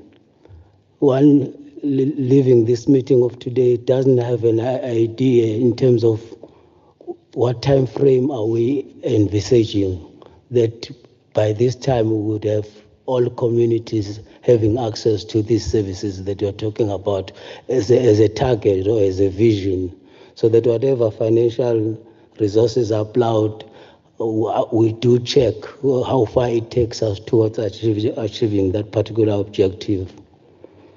But also the issue of reticulation, which is alluded to in the Pillar 3 of the Water Master Plan that Mrs. Mkuchini presented. One just wishes to correlate the supply of bulk water vis-a-vis the ability of local municipalities to reticulate the water that is supplied. The comparisons, so that you are able to see that the supply, the availability of bulk water is able to take us towards achieving the universal access that we are talking about. And I was also happy when Mrs. Mkuchini referred to climate change challenges. One just wishes to know whether the infrastructure that we put in place now, is it climate change resilient, such that it is able to withstand the challenges. And lastly, Ms. Mkuchini talked in her presentation, where there was red. Just one wonders, what are the corrective measures are we going to put in place to meet those missed targets? And how are we going to ensure that we don't regress? Thanks, Honorable Chairperson. Thank you, Honorable Kunene. That's a very important point. Our infrastructure must be resilient to withstand the storms that we experience. Just want to tie it up. Acting HUD, you did mention that indigenous water is not included in this 52% non-revenue water loss. So we're not going to be able to talk more about it here today, but perhaps your department could furnish us with a tracker or an update of the water loss and whether there are improvements, seeing as though we know now there is a 50 million rand intervention. So we will be very interested to see improvements in regards to water loss. Then there was mention of the 11 highly vulnerable water service authorities and 2 extremely highly vulnerable. Perhaps you could focus on those and give us a report of update in terms of capacity, interventions, exactly what's going on there, so we could at least, as a committee, track those municipalities as a starting point. And then next, we've discussed briefly about corruption in terms of tankers, infrastructure at municipal level. Perhaps your department can give us a report of Section 106 investigations relating to water in the various municipalities in KZN, and an update of what progress has been made. Because as much as we are tracking water loss and we are talking about the various issues, it's important that we deal with corruption that's hampering the delivery of water to our residents. So we'd like a report on that. Members, is there anything else that you would like the department to provide feedback on that I've missed? Honorable Brataset. Now, Chairperson, I just feel that a lot of us are going to go back into our environments and we're going to engage with residents. And what residents really want to know is, well, when will I have water back in my taps? When will these intermittent cuts stop? And we are so seldom able to give them an answer, because we say, well, you know, there's a plan. And people just are so, you know, there's that word in gatful. Sorry, it's such a South African word. But they're just saying, we don't care. We just want to know when I'm going to have water. So I can clean my children, I can give water to the home. And so what would really be great is an answer from Cogta, from the department, as to, and the biggest thing that comes out of all this is infrastructure. The reason why people are not getting the water in their taps at home is infrastructure breakdown. So can we just get a proper, I would love to have a sense of comfort that Cogta and Utugela and the department are working with the municipalities, try and help them fix their infrastructure problem. Because it doesn't appear to me that the municipalities are up to the task of fixing up their infrastructure problem with the best will in the world, because it's just too big. It's just too big. For instance, I think Durban needs, I know Deputy Minister Mahlobo is estimated to be a 10 billion rand project. It doesn't have that money. So can we just get some sort of sense of comfort? I don't know from which department, Chen, I'll leave you to put this together, that we can get a report on how those three entities are going to be helping municipalities across KZN deal with their infrastructure problem. Getting infrastructure fixed so water can flow properly, reticulation can flow properly. That's what I would love to have to present to residents and say, here is the collaborative plan to get that done. Because it needs to answer that thing is, why don't I have water now in my tap? Thanks. Thank you, Honourable Barteset. Indeed, that's the information we need, because if we look at this issue holistically, there's not much that's going to take place in terms of bulk infrastructure that will change anything anytime soon. It's got to be with regards to non-revenue water loss that needs to be curbed in order for there to be more water in our taps. So we are going to focus on that and work closely with you as a Cogta department to gain information as to how you are working with the municipalities. When we hear on the ground there are no plumbers, we need to be able to refer to a report and say, yes, we understand there's 50% capacity here and the reasons why, and what you've done as a department working with municipalities to be able to advertise and employ those expertise that are required in the various municipalities. But members, I think we've concluded that, and I want to appeal to you, Acting HOD, if these reports could please be sent to us in between meetings, or as soon as you are able to have them ready. We cannot wait for the next meeting, receive reports on the eve of them. Members really cannot do justice to the reports when they're received at a later stage. So our meetings are not as many because we're going into Section 132 hearings. We'd like those reports in between to be able to interrogate them internally before we can engage with you. So please do assist us with that. Without further ado, we're going to take our presentation from the eThekwini municipality. We're not getting responses. Oh, my apologies, Honorable Kunene. My sincere apologies. Let's just get some response to Honorable Kunene's question. Thank you, Chair, and thank you, Honorable Kunene. I think the issue of sanitation, yes, in our presentation, we really didn't give it the attention that it deserves.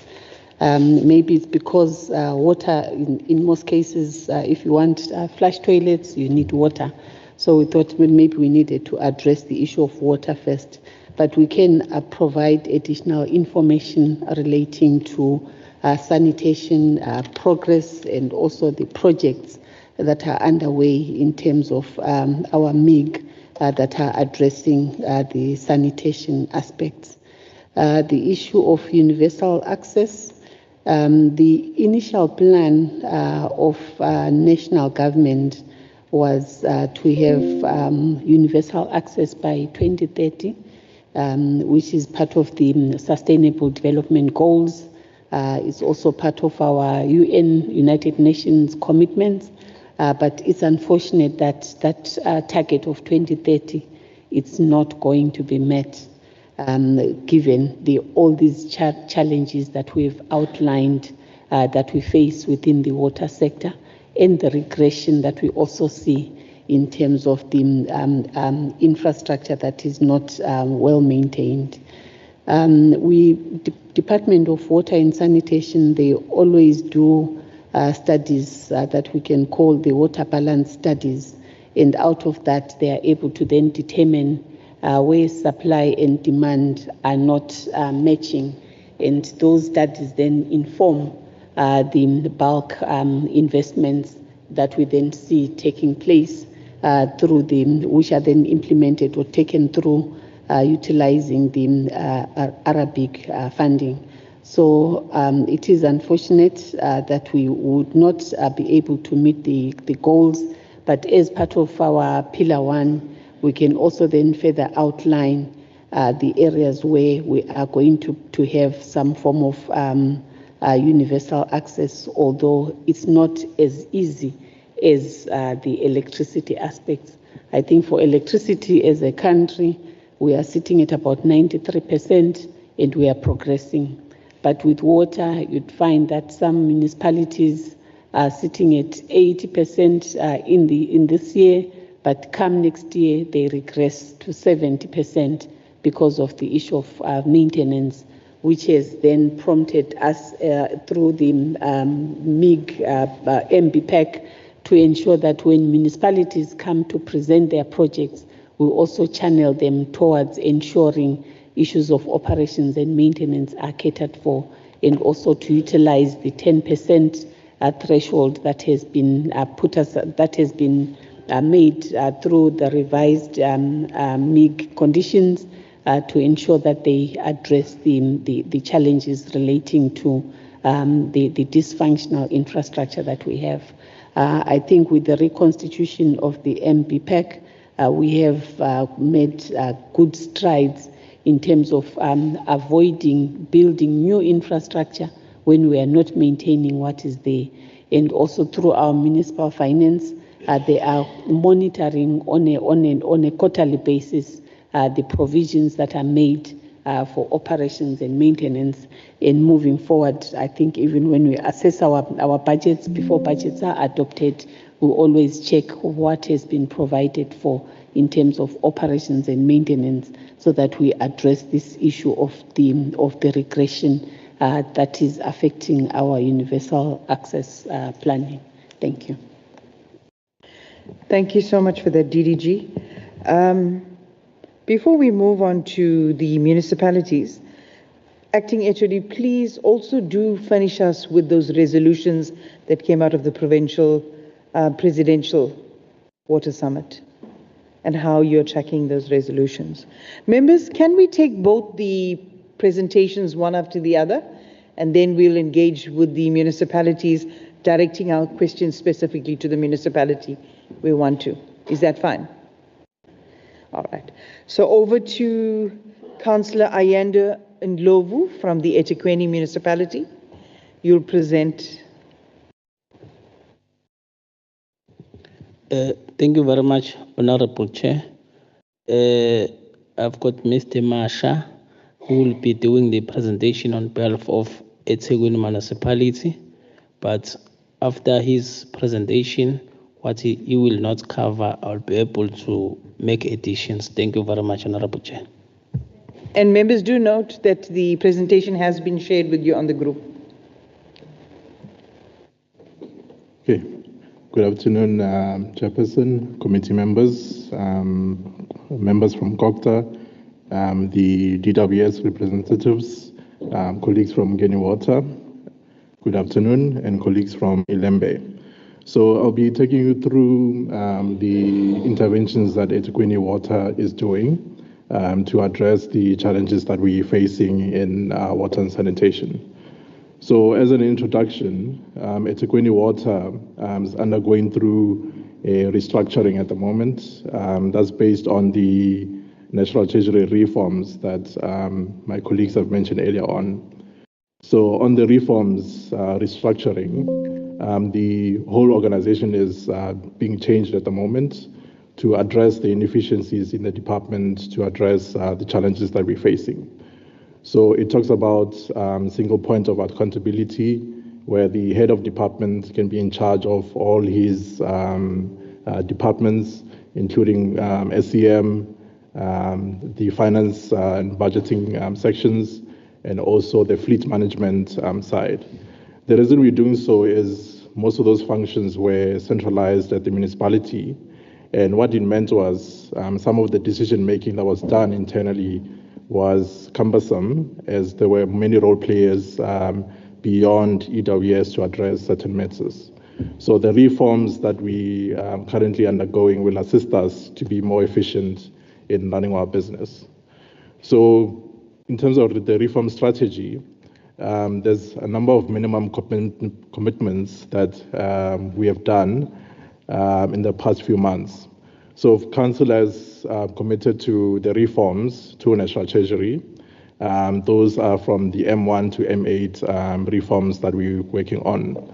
And what it does is it improves our efficiencies in the units, and then also to become a better ring-fence water utility. So I think Council 2 months ago has passed a resolution adopting those reforms. And what it means is in the next few months, from September onwards, eThekwini Water will be getting an additional 300 million rands to address the issues that we're facing. And then also, based on the reform strategy that we're implementing, we had to submit the financial model of the new units that we're embarking on, and also the new business plan for the interventions that we're making towards. So we submitted those in September last year, and Council made those commitments 2 months ago.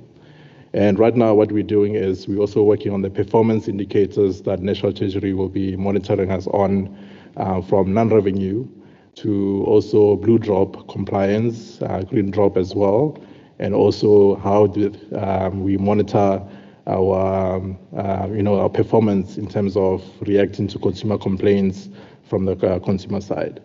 So those performance indicators are currently being finalized, where every quarter we have to submit our performance indicators and then also what we achieved so far to National Treasury. And then every year there will be a review in terms of what we have achieved, and then what it does is those incentives that we will be getting from Treasury will then be increased based on the indicators and the performance we have achieved based on that financial year. So in the next 3 financial years, eThekwini will be getting close to 2.5 billion rands from the National Treasury incentive grants based on the reforms that we are getting at the moment. So what it means is eThekwini currently we have about, I think, 53% in terms of non-revenue water, which is quite high. For a benchmark for in South Africa, that benchmark is about 25%, and then also in the international level, it's 15%. So through this reform strategy and the business plan that we submitted to National Treasury, we aim to have a non-revenue reduction of about 5% per annum for the next 5 to 7 years as part of the business plan. So those are some of the targets that we're embarking on. And then also on the consumer side, in terms of addressing complaints within 48 hours, currently I think we're performing at about 65% in terms of addressing all water complaints through the contact center.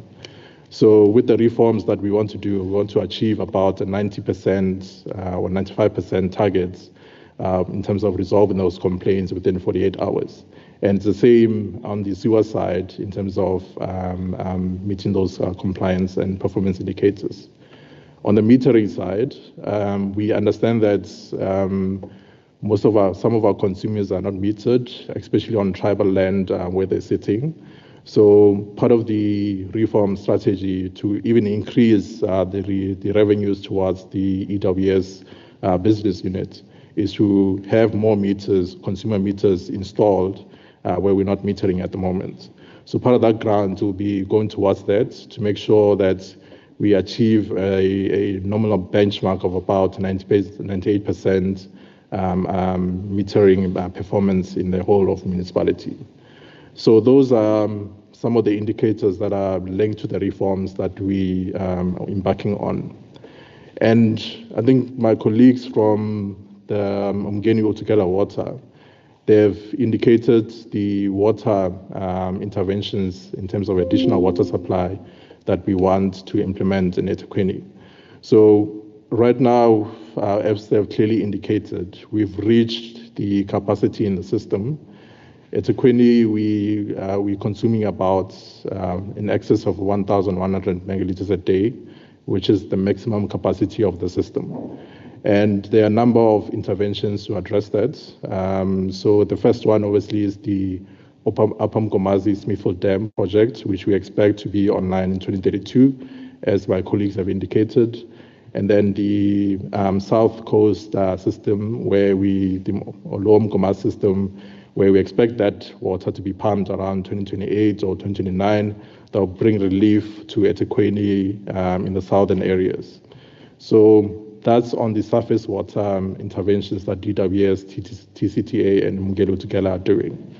On the municipality side, Council has adopted a security of water supply plan, which states that 20% of our water supply needs to come from alternative water schemes. So when we say alternative, we mean water reuse and also desalination for the municipal scale water schemes that we want. And then also we looked at groundwater abstraction as well, based on the aquifers we have in eThekwini, and then also the rainwater harvesting that potentially can be done at a household level to improve water supply. So based on those alternative schemes, eThekwini has chosen water reuse for non-potable means.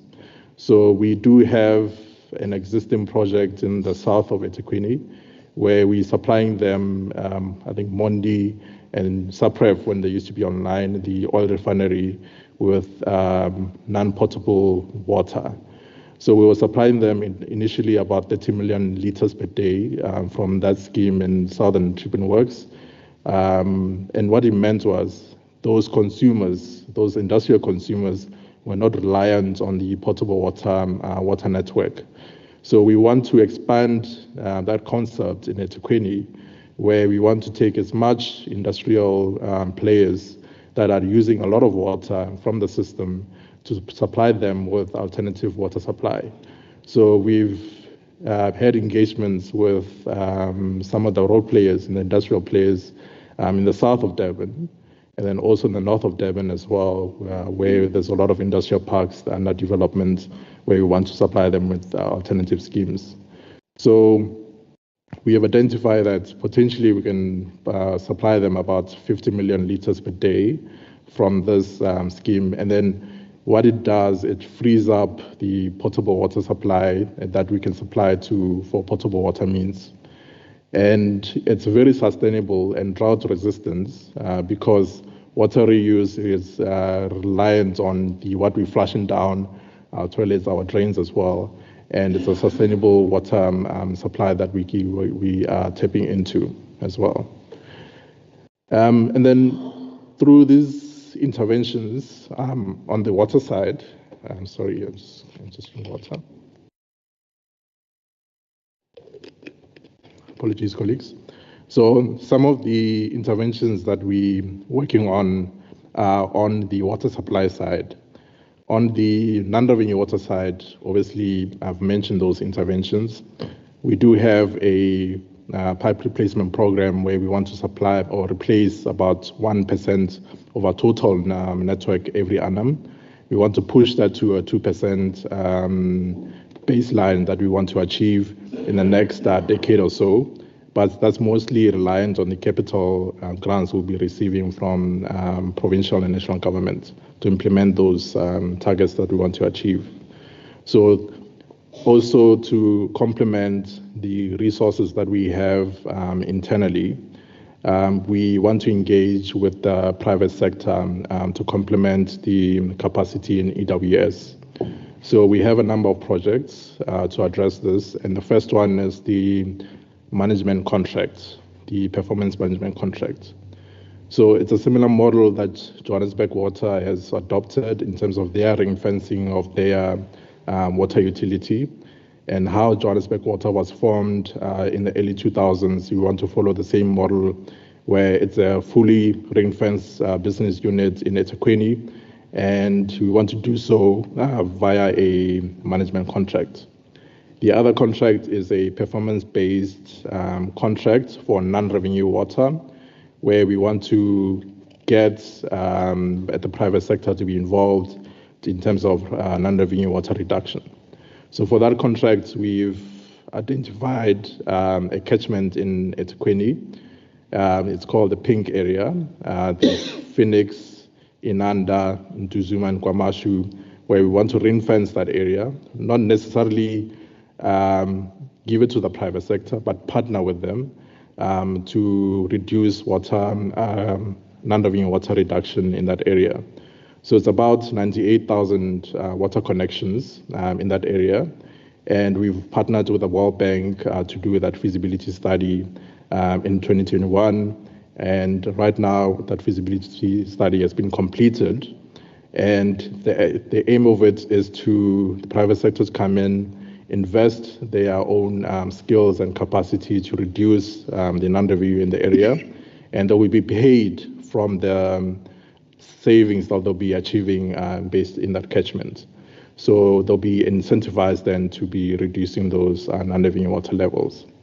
So through that project, we managed to attract a grant from the infrastructure fund to the tune of 371 million rands to implement that project.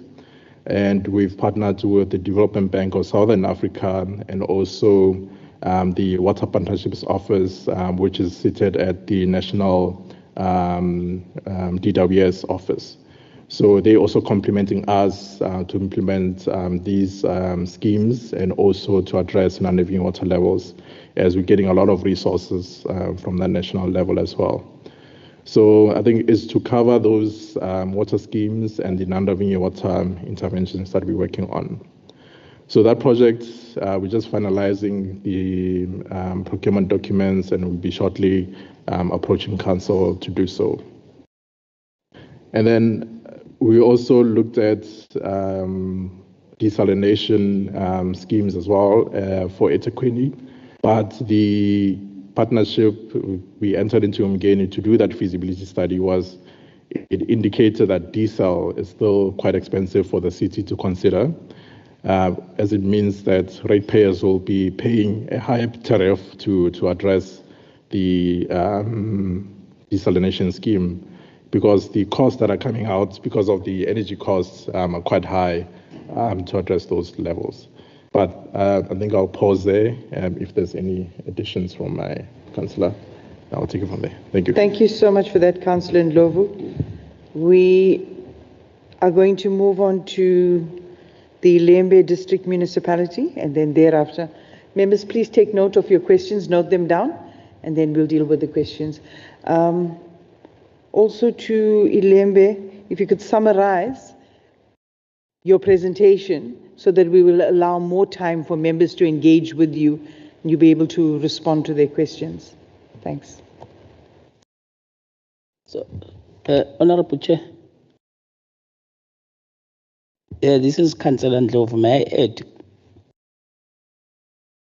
Oh, my apologies. Please do add. Okay, thank you very much. I won't be long, but I think I need to touch on the issue of water tankers, because we've always been out in the media regarding the hiring of water tankers. And as eThekwini, we previously, I think in the last financial year, we had hired 266 water tankers, but we have off-hired 100 and we bought 100. In this current financial year, we have approved the amount of 245 million to acquire another 100.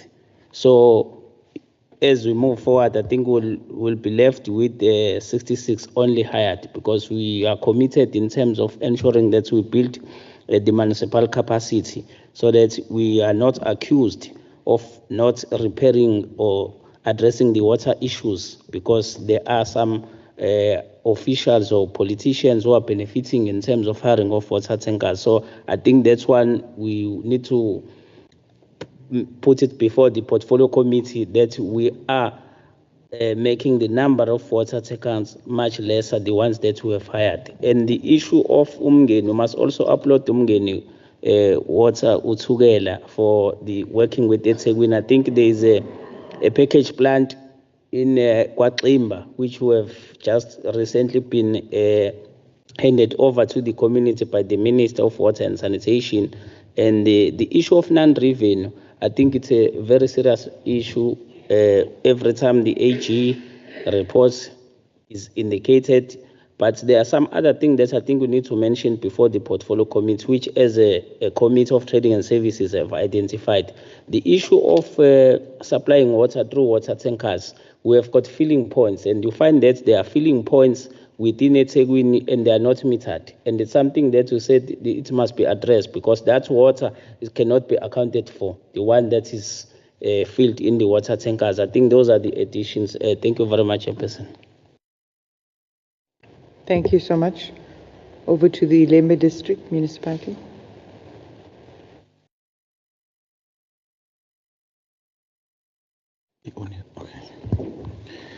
Thank you very much. Greetings, Honorable Chair, Honorable members of the committee, Honorable councillors and colleagues from Cogta and Umgeni.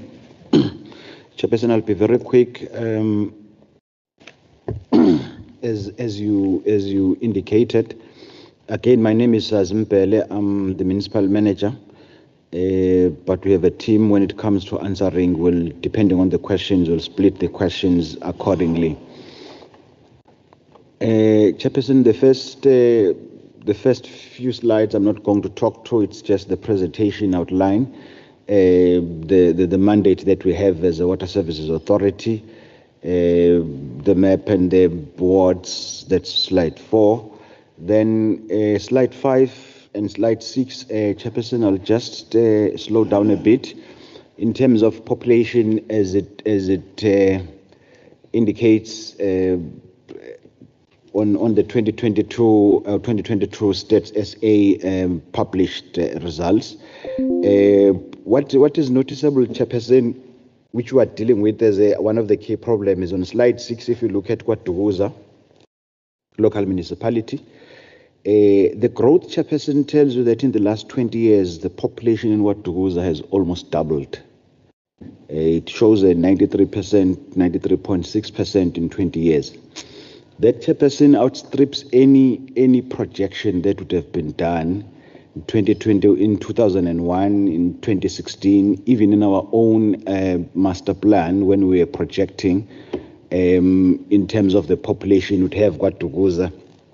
It's for instance, in 2016, we had anticipated that by 2030, we'll be having about 307,000 people in KwaDukuza. That number was reached before even 2021. We're already sitting at 324, which means by 2030, in the next 4 or 5 years, would have doubled the population since 2001. The significance of this, Chairperson, is summarized if you are as you walk or listen to the communities. You hear complaints like, we used to have water here, we've got pipe water, we used to have reliable water, suddenly we don't have water, because of the influx into that area. Mandeni is also experiencing that, but not to the extent that KwaDukuza is experiencing. That's why, Chairperson, you heard Umgeni saying one of the projects they have to intervene in our area is they are doubling their capacity from Utugela plant by another 55 megaliters. That's a key thing which affects us in terms of planning and supply in terms of what goes. Then slide 7 and 8, Chairperson, it's showing the backlog, tracing it from 2016, where water backlog was sitting at 20.2% and sewer at 20.1%. Then the next slide shows that at 2025, our water backlog has gone down to 16.1%. Then, Chairperson, slide 9, I'm not going to talk to that much because it's based on the master plan that was still developing, which we are updating. But it does show critically the demands. We've highlighted them in yellow, the demands to say Mandeni 33 megaliters, 69 Watuguza, and so on. Then it gives us the total of 149 megaliters that we need. Whereas in terms of our production, we are producing about 105 megaliters, which means we have got a deficit of about 44 megaliters per day in terms of production before we come to the issues of water losses and so on. Then slide 10, Chairperson, we've broken down that demand in terms of the local municipalities. To say Wamapumulo, the demand is 21 megaliters. The agreement we have with Umgeni is the supply of 9 megaliters. On average, we're getting 7.5, which means it talks to the deficit in production you're speaking about. In 24 megaliters, the agreement is 24 megaliters. We're getting about 7.7 megaliters a day. The deficit again. Guatuguza is 69 megaliters a day, and we're getting 55 from Umgeni. There's that deficit and the fast-growing population, as I indicated. We're running one plant where we're extracting and purifying and supplying water in Mandeni. It has a capacity of 40 megaliters. At the moment, we're only supplying 29 megaliters, which means we still have capacity as we extend the infrastructure. In terms of challenges, in terms of the main supply, Chairperson, and specifically Wamapumulo, we have a problem of power in terms of load reduction. There's load reduction, and it affects the production and pumping in terms of that area almost on daily basis. Umshwati, we're finishing the phase 5, which Umgeni spoke about, which is what we are doing with them. We're anticipating that this is going to be complete by December, which will add another 6 megaliters. But initially, when the project started, it was estimated it was going to give us an additional 9 megaliters. But as we've heard Umgeni speaking about the constraints as well, at the moment, it's the estimate has gone to 6 megaliters down. I'm sorry, 3 megaliters down to 6 megaliters. There are delays in other projects, as they've indicated, and Umgeni is attending to Lower Tugela because there are problems, sometimes interruptions, sometimes the line itself, which they are working on. Slide 12, I'm not going to spend time on it, Chair. It just indicates in terms of the master plans how much it's projected that we need vis-a-vis what we're getting. Then it shows the shortfall. The next slide, which is slide 13, here, Chairperson, we are talking about the interventions. In our invitation, it did indicate that what the interventions are being done. I've touched on them in terms of Mapumulo by end of July. Umgeni has indicated in their presentation that they'll be finishing the upgrade of Umvojana Waterworks, adding 3 megaliters by the end of July. That will be operational as they committed. Umshwati bulk water, which was what I was speaking about, by the end of December, which is December 2025, would have added the production capacity, increased it by 6 megaliters. This is again is by Umgeni, where we're getting water, which is the scheme I was talking about, getting it from Umgeni. down to our district. Lower Tugela, I've already touched on it. By 2029, they've all indicated in their presentation as well that they are doubling the capacity, increasing by 55 megaliters. Then Umkomas, as we, I think we put a wrong date, we say 2036, but in their presentation they've corrected to say 2032, which is earlier.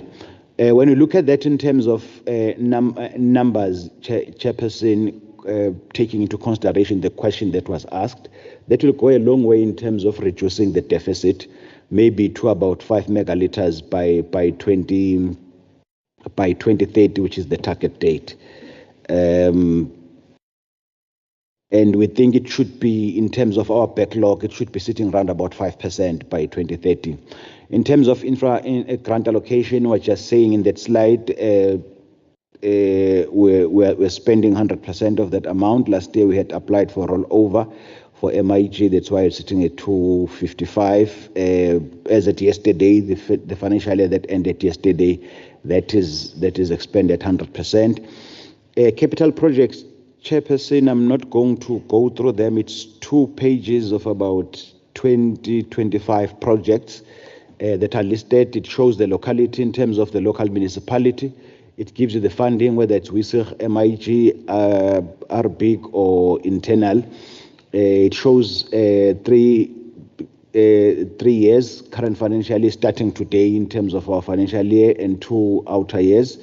And it shows the years in terms of 25, 26, 27 in terms of allocation of money. And the last column shows the status, whether it's planning or implementation. So those 2, it's just for information. It's a long list, and it shows you which wards are benefiting in some instances. 18 and 19, Chairperson, it's again, it shows you the pictures and the summary of Mshwati, which we have all both spoken about. Then I'll slow down a bit on 19 and 20, Chairperson. It's what we have done is try to summarize, but if there's a need for detail, we can always provide. We summarized, Chairperson, what has happened since 2021. The first slide shows in terms of the refurbishment of our infrastructure. The first column, the first column shows us the upgrade on water storage. That is our reservoirs in the main. In total, Chairperson, it says in the last 4 years we've refurbished in terms of capacity by 1.4 megaliters. And in terms of replacement of pipes, which contributes towards reducing water losses, we have replaced 118 kilometers, 108 kilometers. And in terms of the yard connections, it's 421 connections that were refurbished. The next slide shows the new infrastructure, Chairperson. Again, in terms of the storage, which is in the main the reservoirs, it says in the last 4 years we've increased our storage by 12.8 megaliters. It shows the area, Ndulinde, Macambini, Mshwati, and so on. Then it shows the length of kilometers. In other words, this is what one member was talking to say,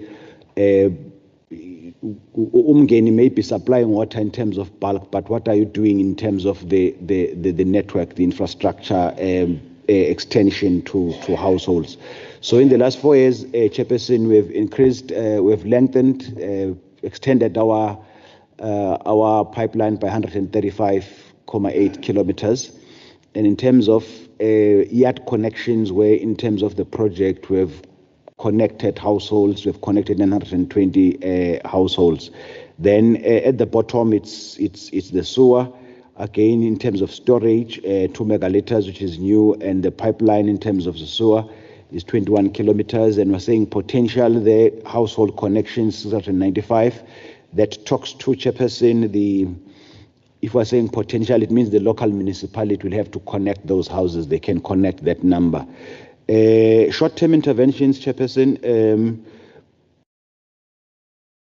boreholes. What we have given you are the boreholes that we've completed in the financial year that ended yesterday, which is 12 months. You'll see it's I think it's 22 boreholes, and they're categorized in their local municipalities into Mandeni, Mapumulo. For obvious reasons, we don't have KwaZulu-Natal, which is largely on waterborne, on pipe water. Then in terms of what it was just touched on in terms of water tanker supply, on average we use 47 water tankers. We've categorized them to say we own 35 and we hire 12. The 35 we own, Chairperson, we bought in the previous financial year, which ended yesterday. Then we're only hiring 12 now, where the intention is to say in 18 months' time we shouldn't be hiring, we should be owning all the tankers that we're using. The next slide, it's just pictures of boreholes being dug and some kind of evidence. Then maintenance, operations and maintenance. Chairperson, a roadmap on a revenue reduction. The municipality was funded through a project, a Vutela project, with an agreement with the Swiss government. And one of the things that was done, Chair, is to do thorough studies in terms of one of the areas was non-revenue. Then if you look at the real, that slide shows the real water losses. In 2021, we're sitting at 48.7. Reduced 2023, it was 45. The last year that was audited, it's sitting at 39.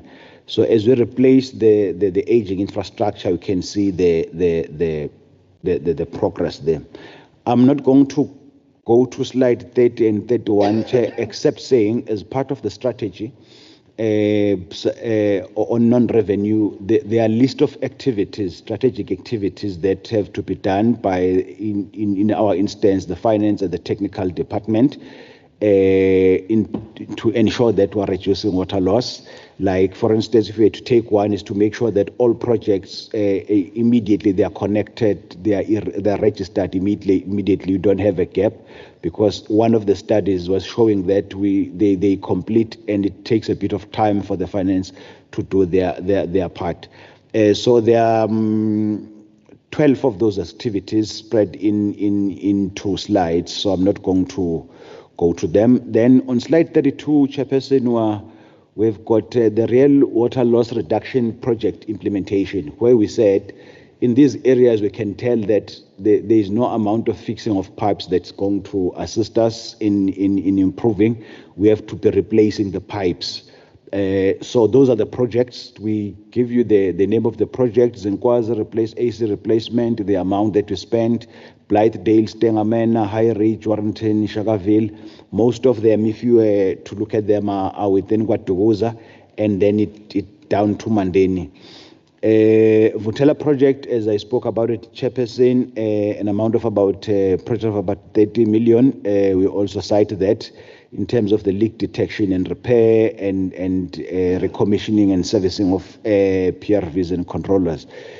Slide 33, it's just giving you the status in terms of the capacity of our water treatment works and the total design capacity in terms of our waste treatment. It's just information. Then in terms of compliance, in terms of your blue drop and green drop, it gives us the scores. In terms of water, it's 89. It should be sitting at 90 to get the blue drop, or slightly below. In terms of categorization by the Water Services Department, I think they categorize municipalities into 4, or water services authorities and producers of water into 4. There was the first one, which was the top, and the second. We're in the second group, I think, with Msunduzi and others, where you just need to do a few things and be above 90%. Then on challenges, Chairperson, I'm not going to waste time. The challenges, most of them have spoken about during the discussion. Talks to your infrastructure. Some of them are unique to us, but most of them, illegal connections, poor enforcement of environmental laws, poor electricity supply, and so on. All of them are summarized in slide 34. Thank you very much, Honorable Chair. Thank you so much for that presentation. I'm not sure if there's any other comments from Ilembe, from Your Worship the Mayor. No, thanks, Honorable Chair. No, there are no further comment much. However, we are going to wait for questions and then provide clarity where we ought to. Thanks. Thank you so much, members. This is your chance to engage with the departments. Can I see a show of hands? Honorable Ngadi. Honorable Fraser. Honorable Kunene.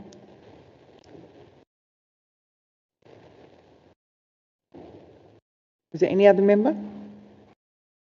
All right.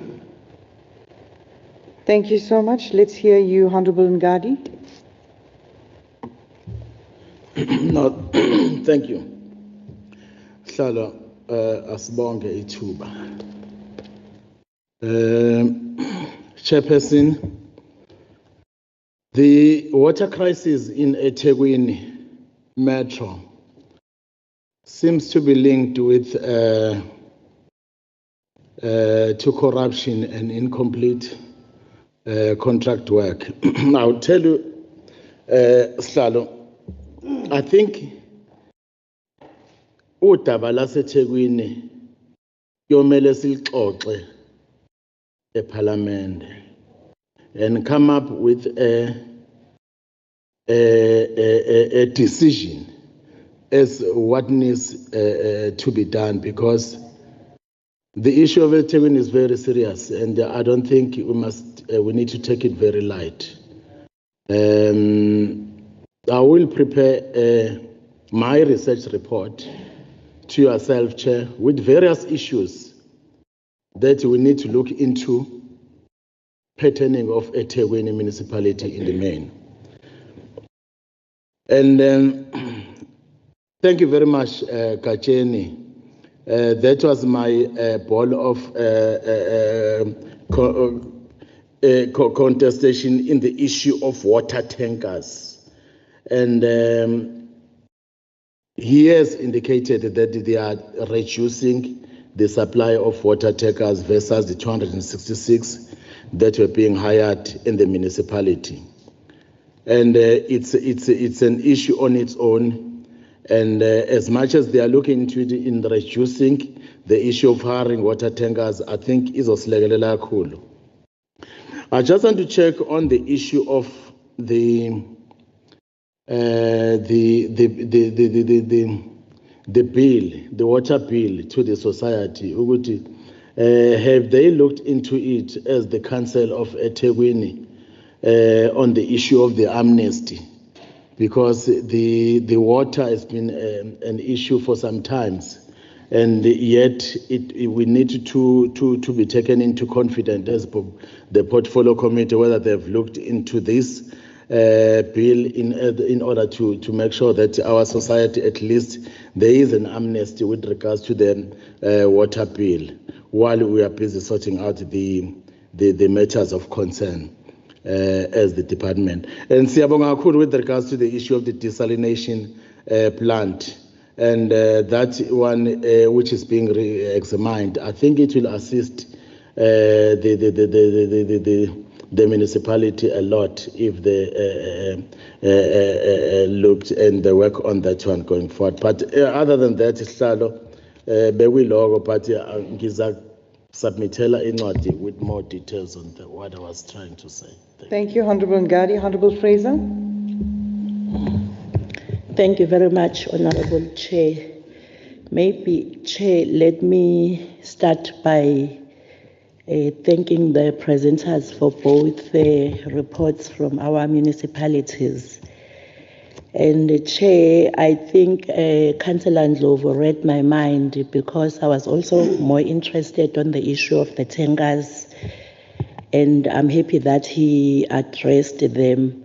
But again, we've been hearing a lot about destruction in eThekwini, and we are hoping that we are going to be getting a report on what is it that is happening, whether it's those who are supposed to deliver water or those who are interested on the political power.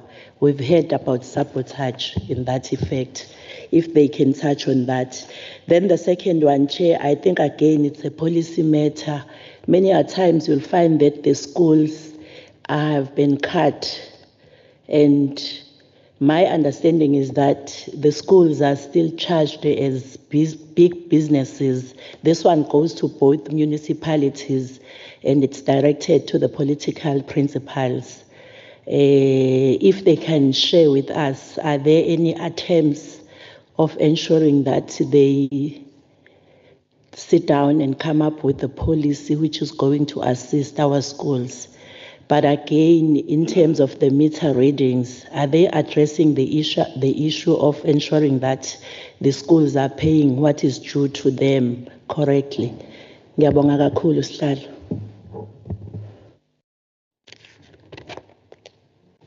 Thank you.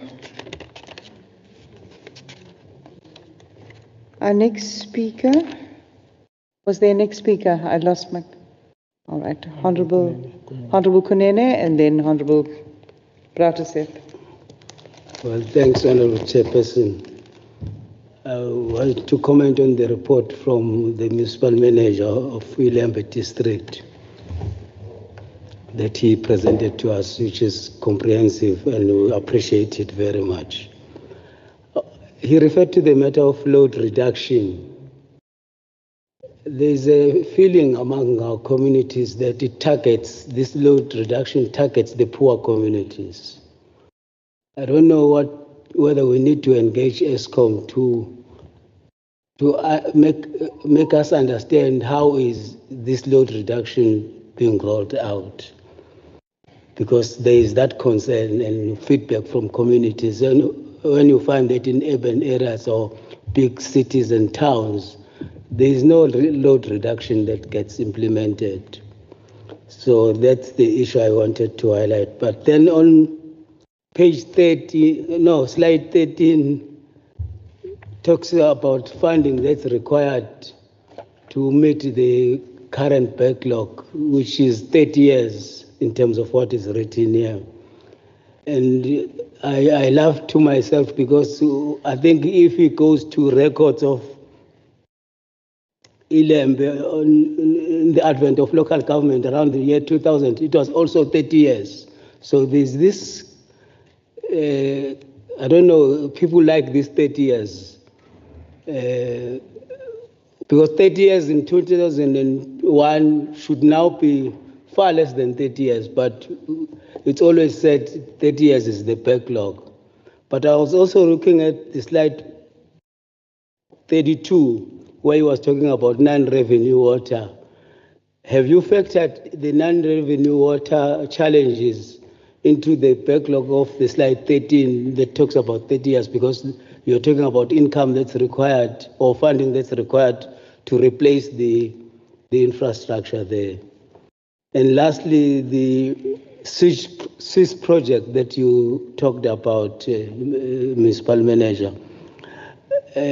What are the lessons of the SIS project? And I hope there are some lessons that must be replicated or spread to other municipalities.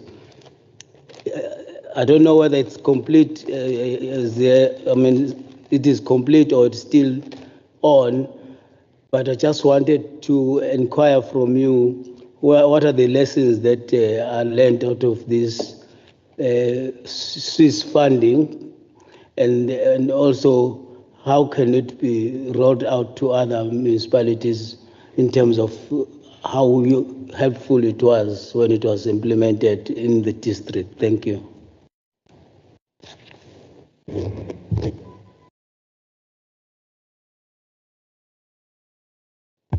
Thank you, Chairperson. Chairperson, there are a number of questions I have for eThekwini, if I may. And I'd like to just preface my statements by thanking you very much for coming through today.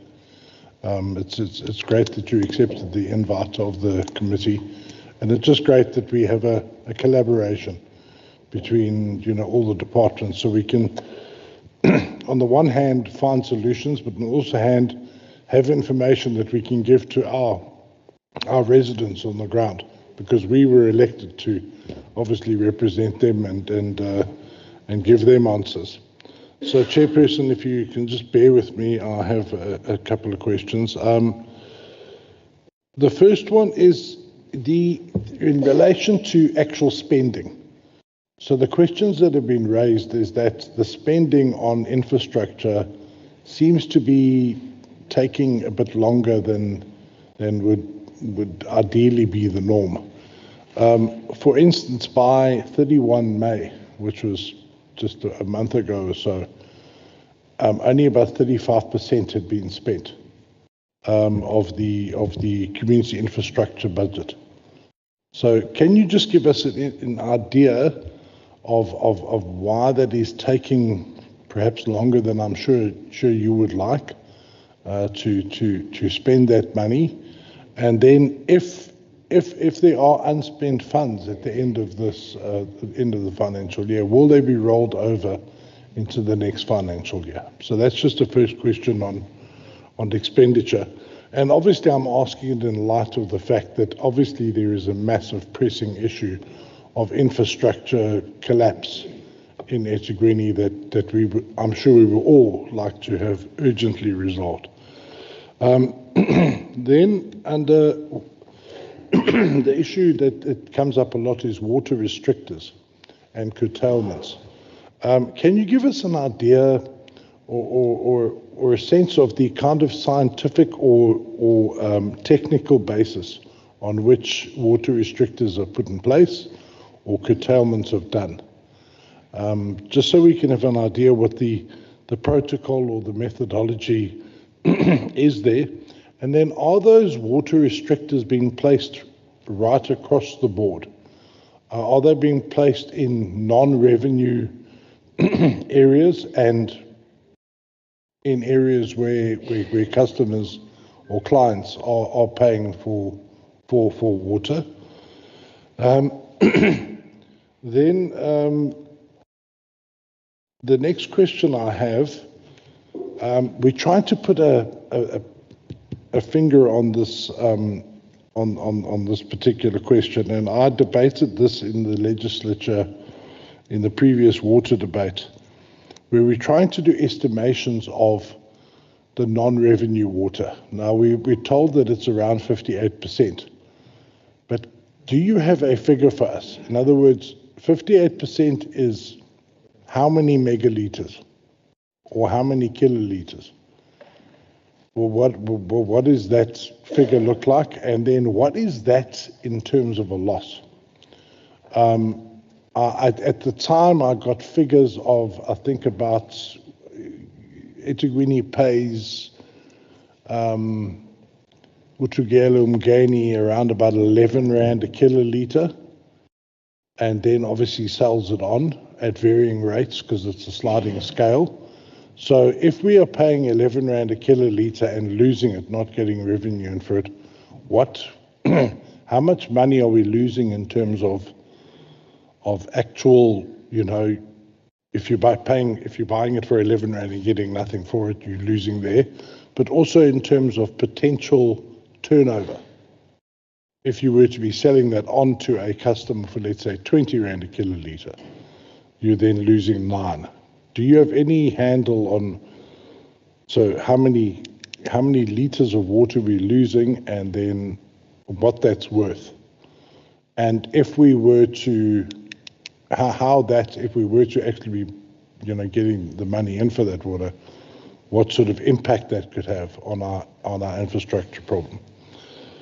Then I would just like to get into the issue of air valve. Look, I did raise it before, the issue of infrastructure sabotage. We have reports that air valves get stolen quite often or get damaged. Can you just give a sense of the sabotage stroke vandalism stroke theft aspect that you have to deal with, and what measures are being put in place to deal with that, and what help do you need to get that under control. Then, I think I'm almost done, Chairperson. Yes, sorry. The final question is that you referred, I think, in terms of one of your reports to, there's been a call for ward-based plumbers. And there's been a question of where are we in terms of getting a proper plumber working base in the metro? And where are we in terms of, for instance, looking at insourcing plumbing services so we don't have to spend so much on contractors? Where are we in that whole situation? I do know other metros around the country have reached out to the private sector and have said, right, how many plumbers, electricians, etc. do we have living in a ward? Please come forward and please put yourself on the supplier database. And once we have verified who you are and verified that you have the relevant skills and qualifications, in some instances they've even reached agreements where those artisans who are ward-based, it's their community, have said that they are happy to assist where they can, but they need access to stores in order to get the equipment. You can't expect them to pay for the equipment, but to get the spares, etc., to fix something minor. Have we thought about that in eThekwini in terms of trying to have sort of a collaborative, I don't know, public, and I'm really just spitballing here, but a private partner, public-private partnership with suppliers like that who maybe want to work with the city to try and fix things, not necessarily only for financial gain, but for actually improving the community? Are we having any sort of a conversation like that? Chairperson, sorry, a lot of questions, but that's if I could get some response on that, that would be awesome. Thank you so much. Thank you so much, Honourable Browteseth. I'm just going to tie up a few questions and then we'll give you a chance to respond. Cheers.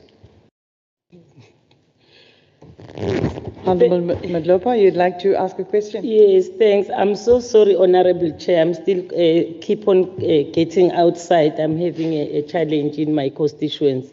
I think even this day we're supposed to be in the constituency, but we are trying to prioritize also the service for those people that are phoning us when we are in the meeting. I'm so sorry, Chair. Thank you very much for an opportunity.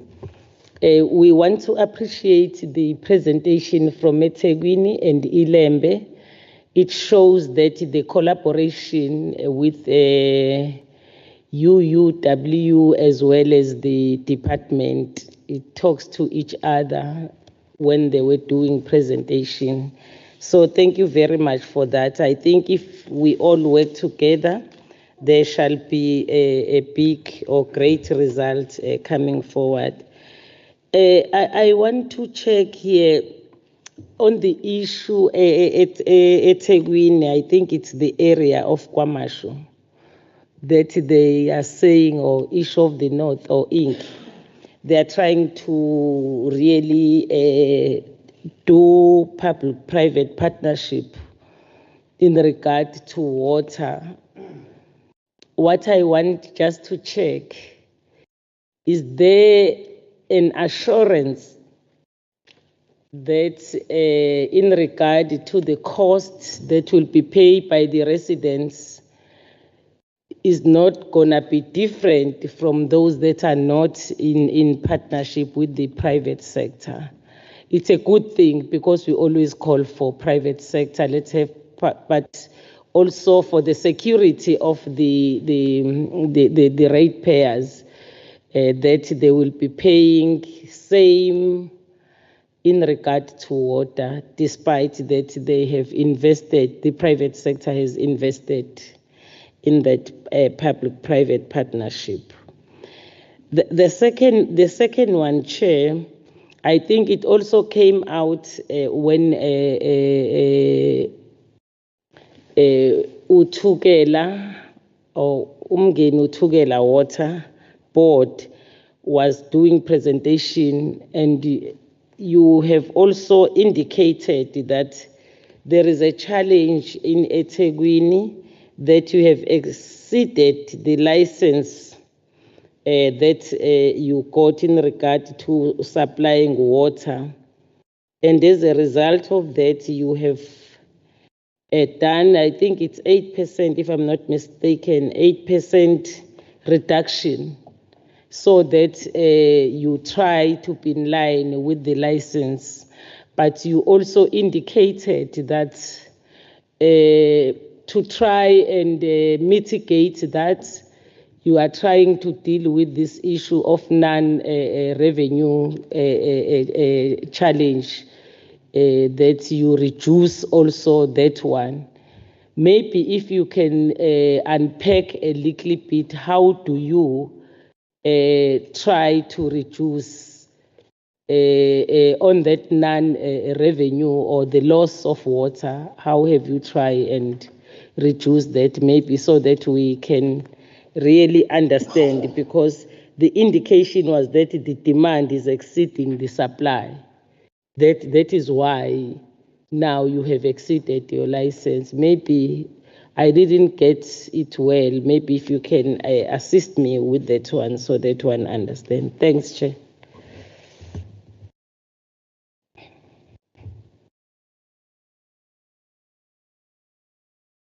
Thank you, Honorable Madlopa.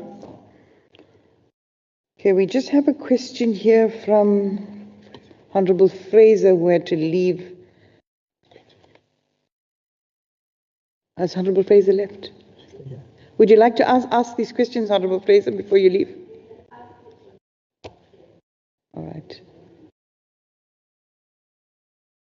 So the question is, are there any plans to ensure that these communities get water? That's Ward 105 at Chenetlope, Ward 84 in Gonyameni, and Ward 11 in Gonyameni. 111, sorry, 111, Ward 111. You can answer those questions. Then my comments with regards to eThekwini, you did mention that you are reducing the number of tankers that are hired. What we need to know is the tankers that belong to the municipality. How many % of those tankers are functioning or are parked off because of repairs that need to be done and so on? Because that's an important aspect. Then when it comes to corruption, there needs to be some sort of mechanism, perhaps a phone number on a tanker or a number on a tanker that communities can call and identify the tanker where there's corruption. Not too long ago, I was called by a resident who said she had to pay 5,000 Rand for a tanker of water for herself. We know it's wrong. It's corruption, but it's a reality, it's happening, and we need to curb it. Then you've mentioned the the water that tankers are using that is not metered. I think that is a crucial aspect that we did not even know about or didn't even think about. So I'm not sure how, but working with the Department of Cogta, there needs to be some sort of system put in place or some sort of meter installed so that we can measure the amount of water that's being, sent out to communities via tankers, so we can ascertain whether the water loss figure that we have, percentage, is indeed the correct figure. Obviously, it's not the correct figure, but we can get more clarity with regards to water loss in the municipality. Then when it comes to your recovery plan, I know you've got a turnaround strategy, eThekwini. How is it different this time? What are you putting in place to ensure that this turnaround strategy will indeed work? And then to both municipalities, we've noted that there are billing issues. There are lots of complaints that have come to us with regards to billing. how are you as the Department of Cogta working with these municipalities to deal with issues or performing oversight of billing? Because the question that we're getting from residents is there's water curtailment, yet they are receiving increased bills. And so the two are not adding up, and that is something that needs to be addressed with communities. People need information, transparency as to why they are being billed exorbitant amounts for water when the water reduction, there's been water reduction. And then when it comes to disputes, how are you dealing with disputes? Perhaps another day through the department, eThekwini and Ilembe provide us with some statistics with regards to the number of disputes you've had, how many you've dealt with, how many are outstanding, and what are those disputes? Are they water disputes? Is it because of incorrect billing? Or what are the real issues concerning these billings and disputes? Because that is a burning concern for communities. And then Ilembe district tankers. There's also been, reports or complaints rather, that your tankers, some of your municipal tankers have been parked while you've been hiring, making use of private tankers. So perhaps respond to that. And just basically transparency. Another issue in Ilembe is transparency and accountability to communities. One of the things we must remember is communities protest, communities are up in arms when they lack information and when they are frustrated. So perhaps just give us some sort of indication of what you are doing in terms of reporting to communities, taking memorandums, responding to emails, letters, and so on. We do understand you have a real problem, you've got an issue. But how is this being communicated to communities so that they have an understanding and they don't unnecessarily take to the streets and protest and so on, damaging infrastructure and all sorts of things? How are you accountable? I'm going to leave it there and give you an opportunity to respond. First, eThekwini, and then we will move on to Ilembe. If you could just take all of those questions. Thanks.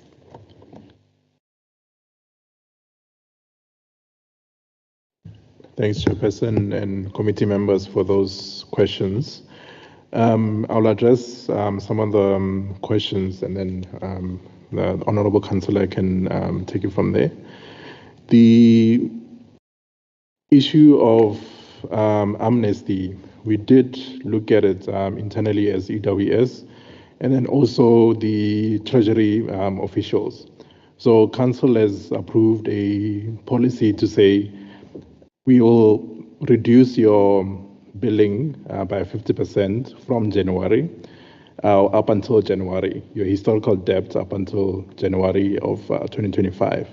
So if you approach the customer services department for an application for that amnesty, every consumer can qualify to if you have a debt up until January 2025. So I think that's been passed in the past 2 months or so, and then I think it's in effect at the moment.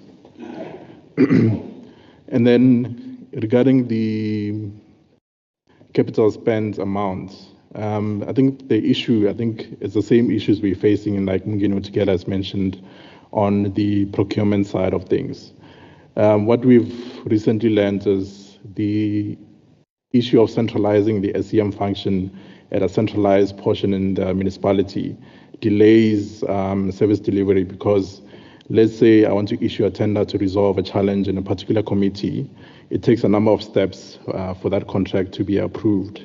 And these are some of the reforms we are making to say the head of water needs to have that control and function within himself to have control over that ACM function. So part of the reform will be bringing back and decentralizing that ACM function towards EWS so that contracts can be managed a bit quicker as well. And then this also includes the various bid committees that we have in eThekwini, where we want to address these concerns. So the centralized bid committees have been decentralized. I think in trading services, we have our own bid committees like BEC, BAC, and so forth to make things a bit quicker. So that I think contracts within the trading services department can be fast-tracked so that they don't wait in the queue like the entire city's contracts for them to be resolved. So I think that's a critical one. And then I think right now we're just discussing with National Treasury as well in terms of the rollover of the budget so that we still have that budget within the municipality itself so that some of the grants, we don't necessarily turn them back to National Treasury. So what we're working on is part of the business plan. We telling National Treasury for each of the projects that have been delayed, we are outlining the reasons why, and then also outlining our plan to resolve the delays that we finding ourselves in. And then obviously National Treasury will then look at those plans and see from there. In terms of the non-revenue water levels and the exact amount, in eThekwini, we're estimating about 53% from the recent water balance that we're doing. And also some of that percentage, we're estimating about 35% to be actual real losses. So that's your physical losses in the system. I think you mentioned the price of Umgeni Utugela water, the bulk water tariff. That's currently sitting at around 10 Rand 25 cents, around there or so. And then if you estimate about 35%, that's the loss that we're incurring as the unit in terms of purchasing and recovering from there. The cash water or the cash collections ratio that we're getting at the moment, we're estimating about, I think, just over 70% cash collections from the billing that we're issuing every month. And obviously, we want to improve those cash collections percentages as part of our strategy. So it looks at improving our billing system because RMS has its own challenges that we've since faced. So the IT department as well, they're looking at new solutions to address the billing system that we're currently facing. Because we do have a innovation in eThekwini where some of the faults are reported via the WhatsApp and a new eThekwini app that we have developed. And it's about having real-time responses as well as part of the new RMS system that we want to implement so that we are a bit more agile as a utility to respond to consumer complaints. So even the contact center itself, we're looking at upgrading so that there's improved capacity within the unit to take in more calls as well, so that the rejection rate is not that high. We want to achieve about, I think, 90% pickup rate in our calls and the contact center within 30 seconds. So that's one of the benchmarks that we are putting ourselves in as part of the turnaround strategy. And then on the issue of the private partnership project that we're embarking on, what we do on our side to reassure the ratepayers that we're not, the private sector is not unduly benefiting from these contracts. We follow a Section 78 process within the MFMA, which guides us in terms of outsourcing the municipal function as well. So it looks at value for money. That's a big test that National Treasury looks at when we implementing PPP projects in South Africa. So National Treasury has a PPP framework which guides municipalities in terms of embarking on performance-based contracts and PPPs. We have to do a needs analysis, identify gaps within the units that the private sector can complement in terms of them coming in with their skills and resources. So the Section 78 process, once it's done, we then take that report to National Treasury to say, this is the project, this is the investment needs that we want from the private sector. And then we do a comparison in terms of if the municipality were to implement this project versus the private sector, what's the value for money for the municipality? Because you need to showcase the savings between the traditional model and the PPP project. In the case of the pink area, the contractor will be paid from the savings achieved from the land revenue reduction levels. So that speaks to the revenue loss that we experiencing on the bulk water side. So if you reduce the losses on that side, they'll be paid from the savings they'll be achieving. So the first year of the contract will be actually establishing a baseline level for the contract to say this catchment area is about 53% non-revenue water level.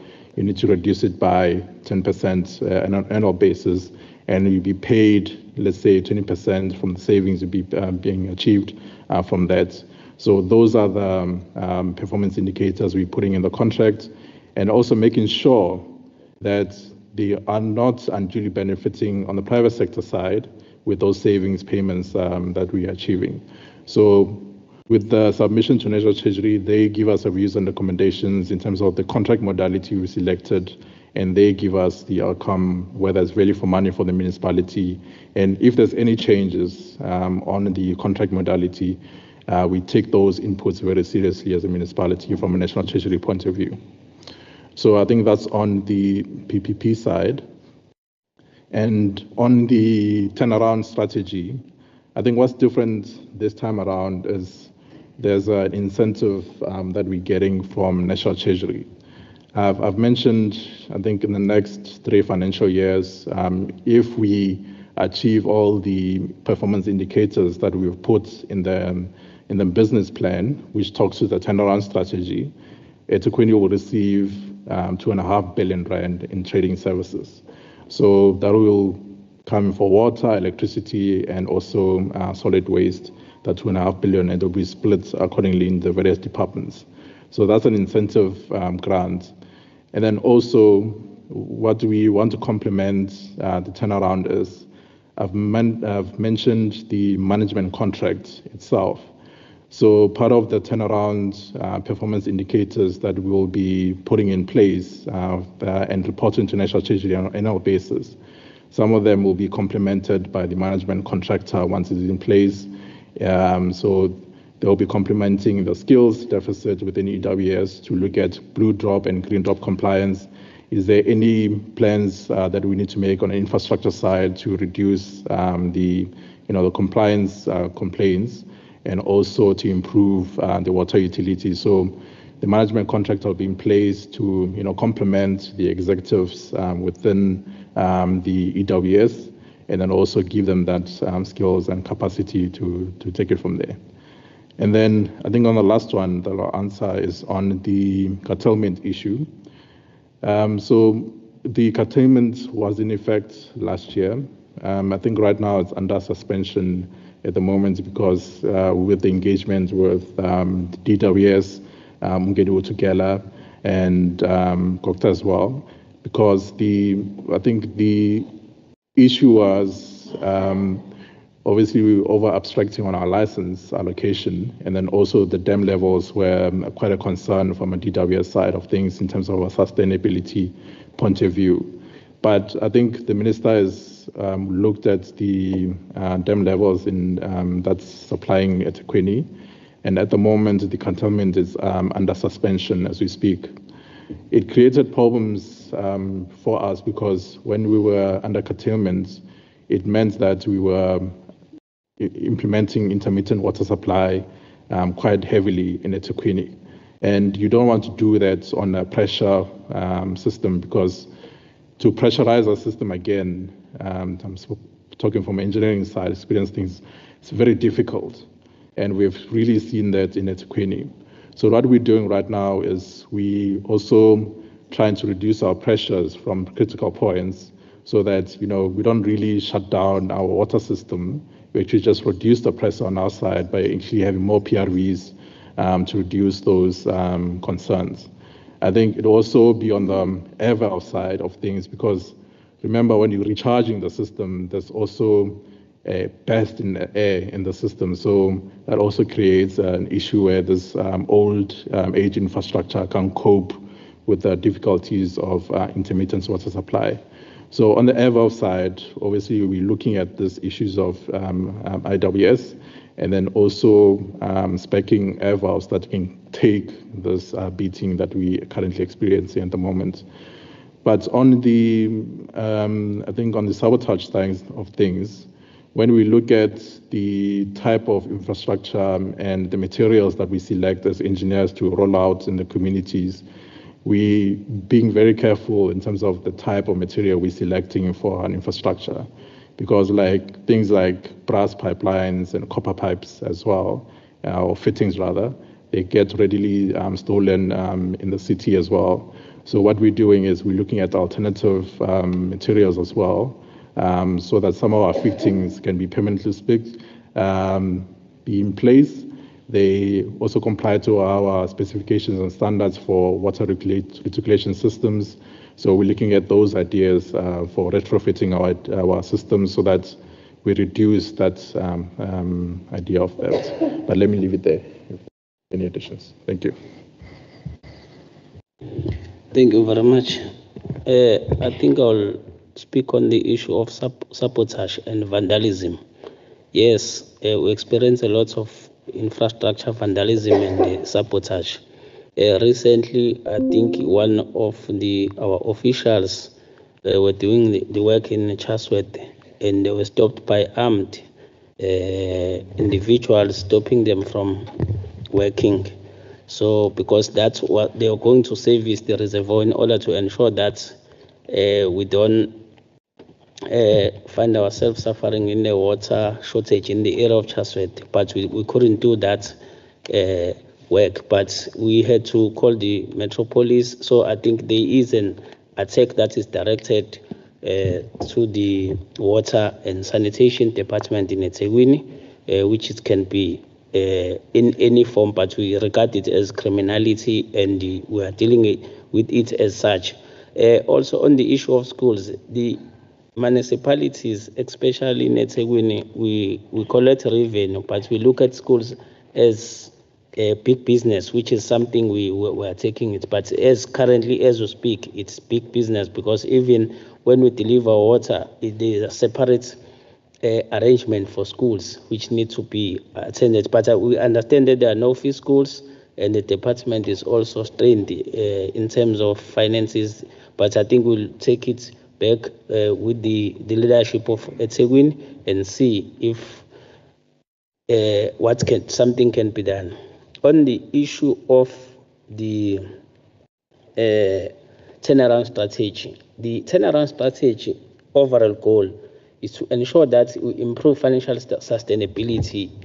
Prior the turnaround strategy, the water and sanitation will collect revenue, and that revenue will be taken to the treasurer and not given to the services or service infrastructure or anything. So now the turnaround strategy is saying the revenue that is collected on water, it must be taken back and allocated to improve infrastructure and the service and maintain the water infrastructure. It must not be allocated elsewhere. So, and I think the National Treasurer is also part of ensuring that this strategy works, because it is a performance-based incentive. If we don't perform in the next financial year and they are clear in terms of irregular, wasteful, fruitless expenditure, we won't be eligible to get this grant. The issue of water tankers. In eThekwini, we have 271 municipal water tankers. Out of that 271 municipal water tankers, as at 19 June 2025, this is a report that was tabled before the portfolio committee, that there are 71 water tankers that are out to city fleet for repairs.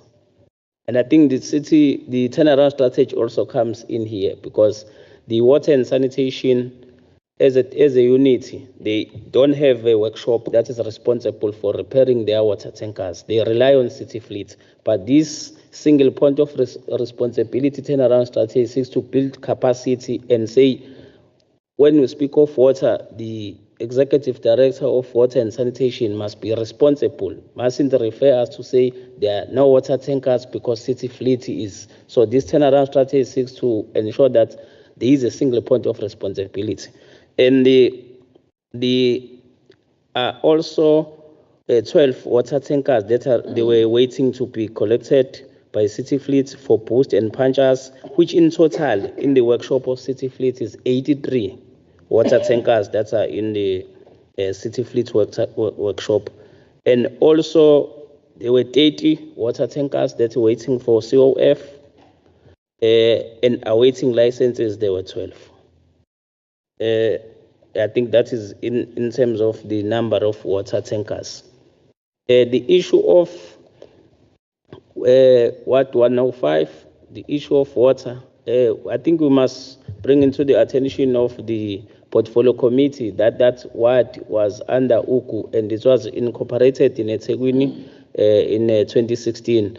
The reason why they were incorporated into eThekwini, it was because as a result of the infrastructure development, the lack of infrastructure development, and it was perceived that when they come into eThekwini, there will be plans in place to ensure that they access quality water. Currently, there are projects which have been approved in this current financial year for Ward 105, which is Imfume upgrade, the Umgodi pump station, the Uvumeletu reservoir, and there is a reticulation because in terms of the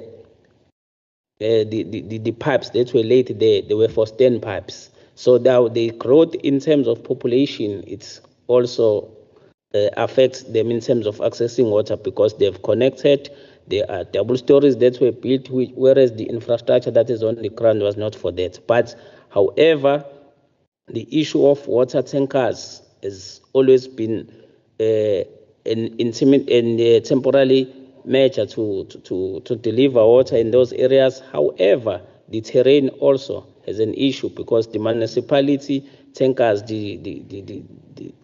I think the municipality tankers that we had couldn't cope with that terrain. However, there are measures in place and there is a progress in terms of ensuring that the hired ones, they work in those areas because it's area of Mapepeteni in the north, the area of Mfume, the area of Embo, and the area of Umzinyati. Those are areas that were affected in terms of terrain.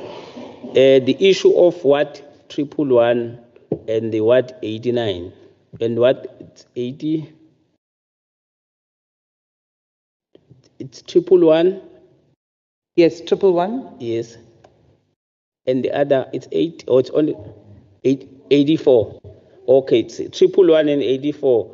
To those who don't know, 111, it's in the Umlazi, next to Ngonyamene, and what 84 is under Ngonyamene. So those areas, they were affected by the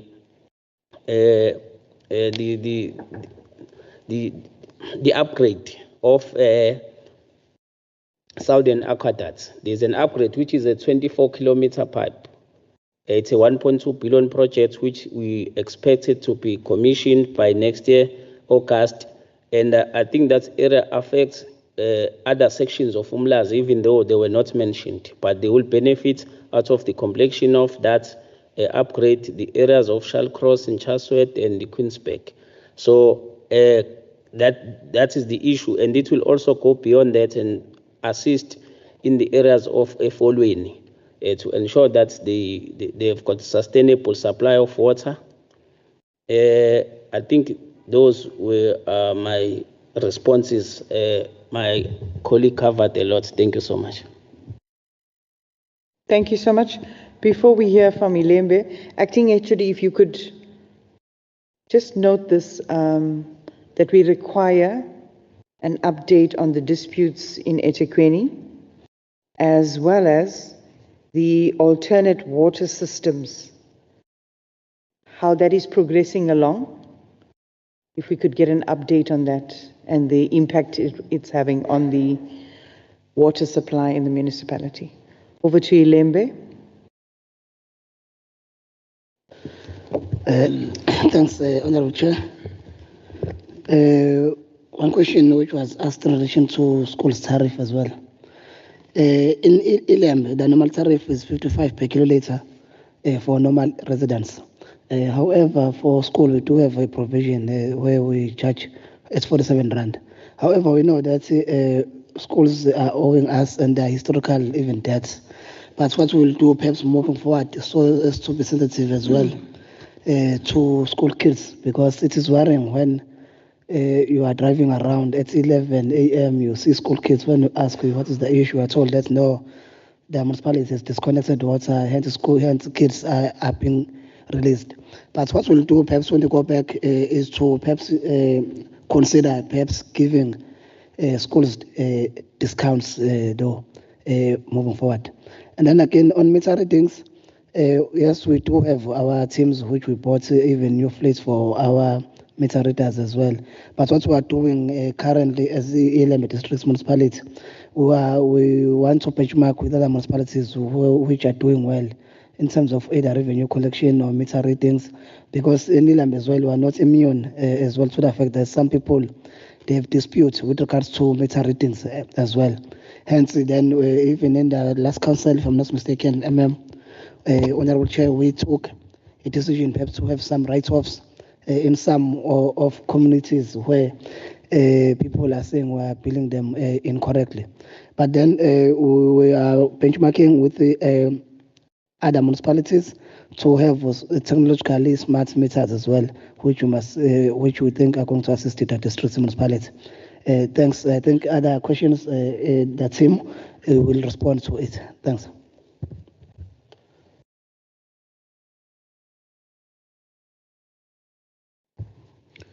Thank you, Mayor. Chairperson, in terms of the 30 years and the target that looks like it's moving, Honorable Knene will know that at the time, when we're speaking about 30 years, we're talking about meeting the target of people having water within 200 meters from home. There was a standard at the time, immediately after 1994, but now we're talking about the target of having every household having a tap in the yard. So it's not. It sounds the same, but it's not the same. Even in terms of the amount of water that was used to say how much should a person have a day, those days were saying a person must have at least 25 liters a day, because you would have taken a baguette, a collector man's from there. Now we're talking about more than that, about 60 liters per person. So it's good because we've increased in terms of our standards. And what we do in terms of that, we took what we're getting over the years in terms of average, in terms of income, money that we use to do that, to say if we continue getting this amount, this is what it will take us.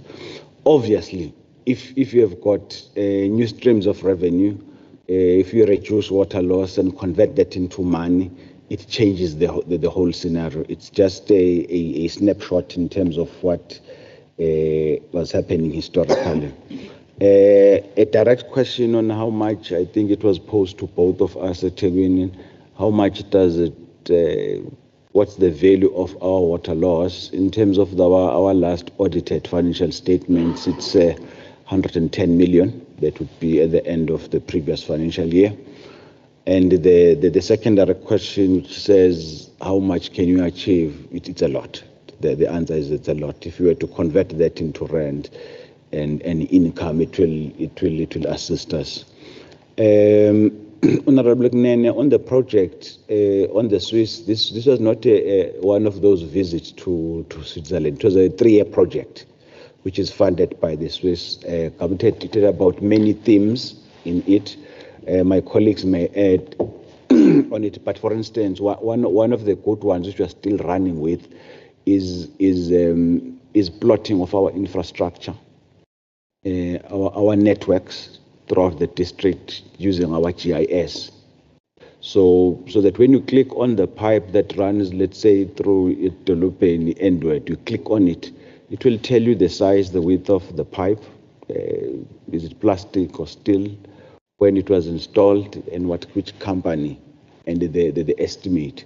So what that project does, I'm just singling that one out. What it does, it says to you, if you are planning in the future, whether he is there, I'm not there, you just go to your GIS. It gives you the whole history of your network, what you have underground, because the problem we've been experiencing, which is known, I'm sure it's the same with all others, you needed to dig and find out that no, it's still asbestos. So that's one of the main one. Another one, in general, without the study stressed what we've always known, but it stressed it to the detail in terms of integration. You'd know, for instance, in terms of the district, the two-tier system, that a person would apply to be in the indigent register in Mandeni, be successful, but when it comes to us, he's not. He must come and apply again for indigent. So that type of integration, to say local municipalities, district, you need to have a system where if a person applies to be indigent, if he's an indigent in Mandeni, it must be automatic that he's indigent with district. And the same. Another one which we haven't started, which is also one of the key recommendations, is in terms of call centers and complaints management system. To say, with the technology we have, a person shouldn't be dialing and calling Ilembe, then put down the phone and dial and call Mandeni. You must have this integrated system in terms of management of complaints and communication. Once you pick up the phone, with the metro it will be different because they don't have the local and the district. It's one of those. Then I'm not going to go to the detail. If you go, I think it's slide 31 there. We list those recommendations which we are working on, which were as a result of the study. Because it was a funding through the department, we're working with the Department of Economic Development monitoring us. And we've got those detailed studies and recommendations.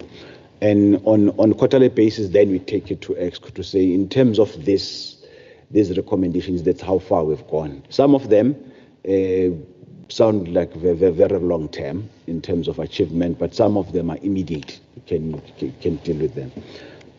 I'm not sure whether the colleagues would add on that specifically on the Swiss problem. There's nothing to add. Thank you. What is the next one?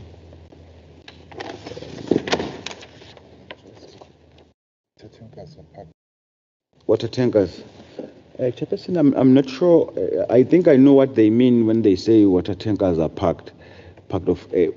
As I said, the water tankers we bought in the financial year that ended yesterday. Historically, we're hiring all of them.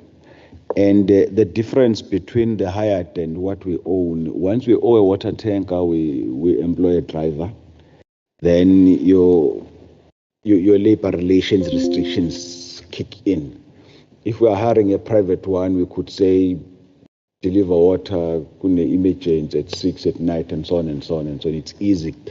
But once you have people who are employed, if you don't have a full shift system, you will have a time where an employee comes and parks the vehicle in the municipality.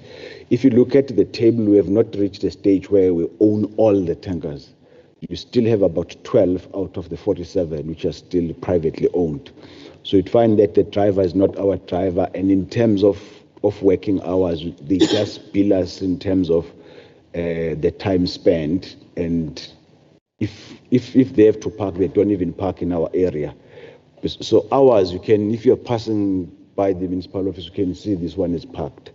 So, but as we transitioning, it will get used to it. But EXCO as well, one of their resolutions is that let's look into saying, can't we have something like a shift system if there's a need? So that you don't have vehicles sitting parked. it happens with the TLBs and graders for the roads. They don't work 24 hours. There's a time where you park them.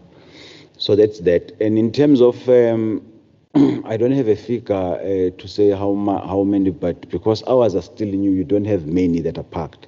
You'll have one or two of the very old ones that could be parked because of waiting for repairs. But the 35 we're talking about are all new. The response to community complaints and challenges.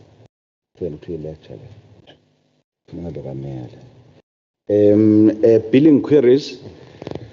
Yes, Chairperson, we do have as well billing queries. That's what if you look at the recommendations of the Vutela program, one of the complaints we have is the issue of estimations.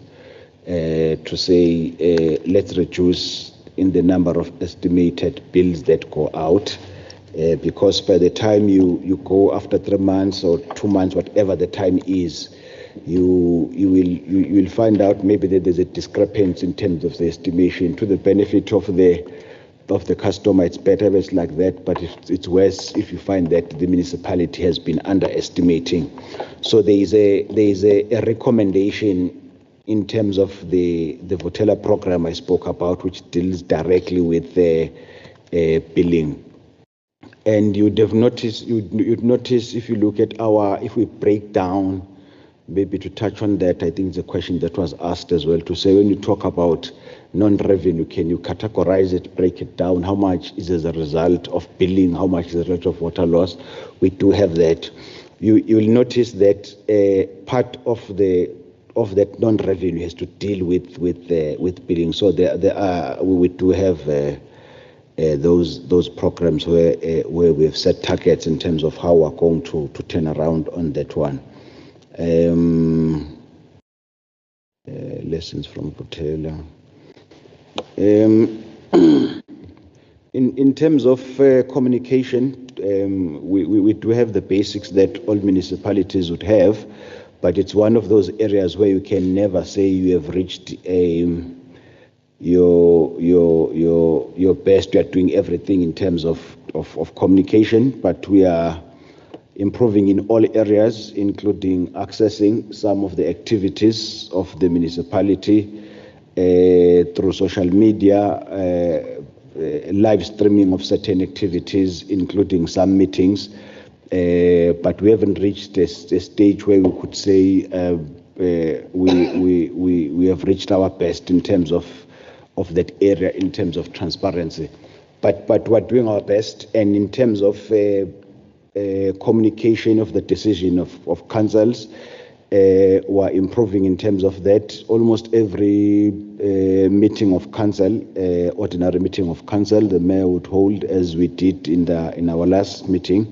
Even press briefing and recordings, and where the mayor communicates the decisions of council to say this is what we have decided on, and these are resolutions.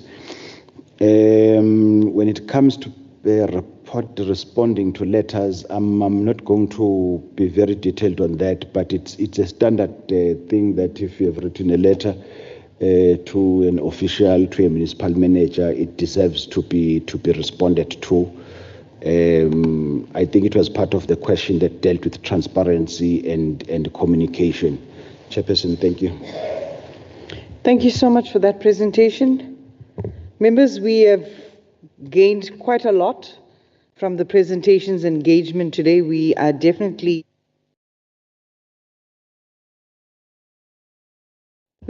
better off than when we enter this meeting in terms of knowledge and understanding of water supply across our province. And so we want to thank Umgeni Utikela Water for coming through, our delegation from Ilembe and eThekwini, as well as the Department of Cogta.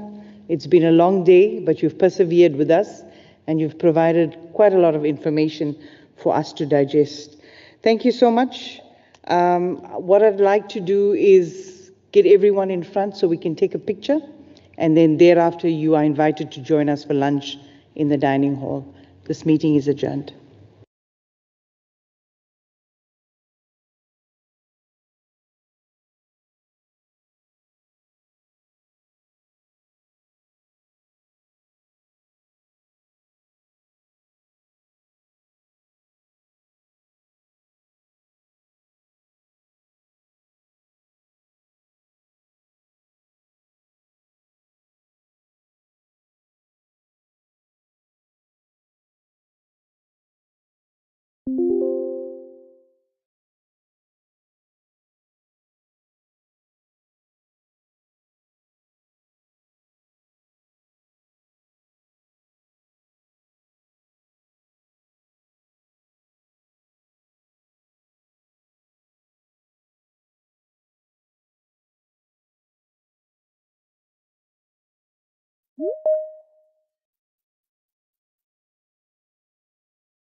Members, please make your way to the front so we can take the picture quickly.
you.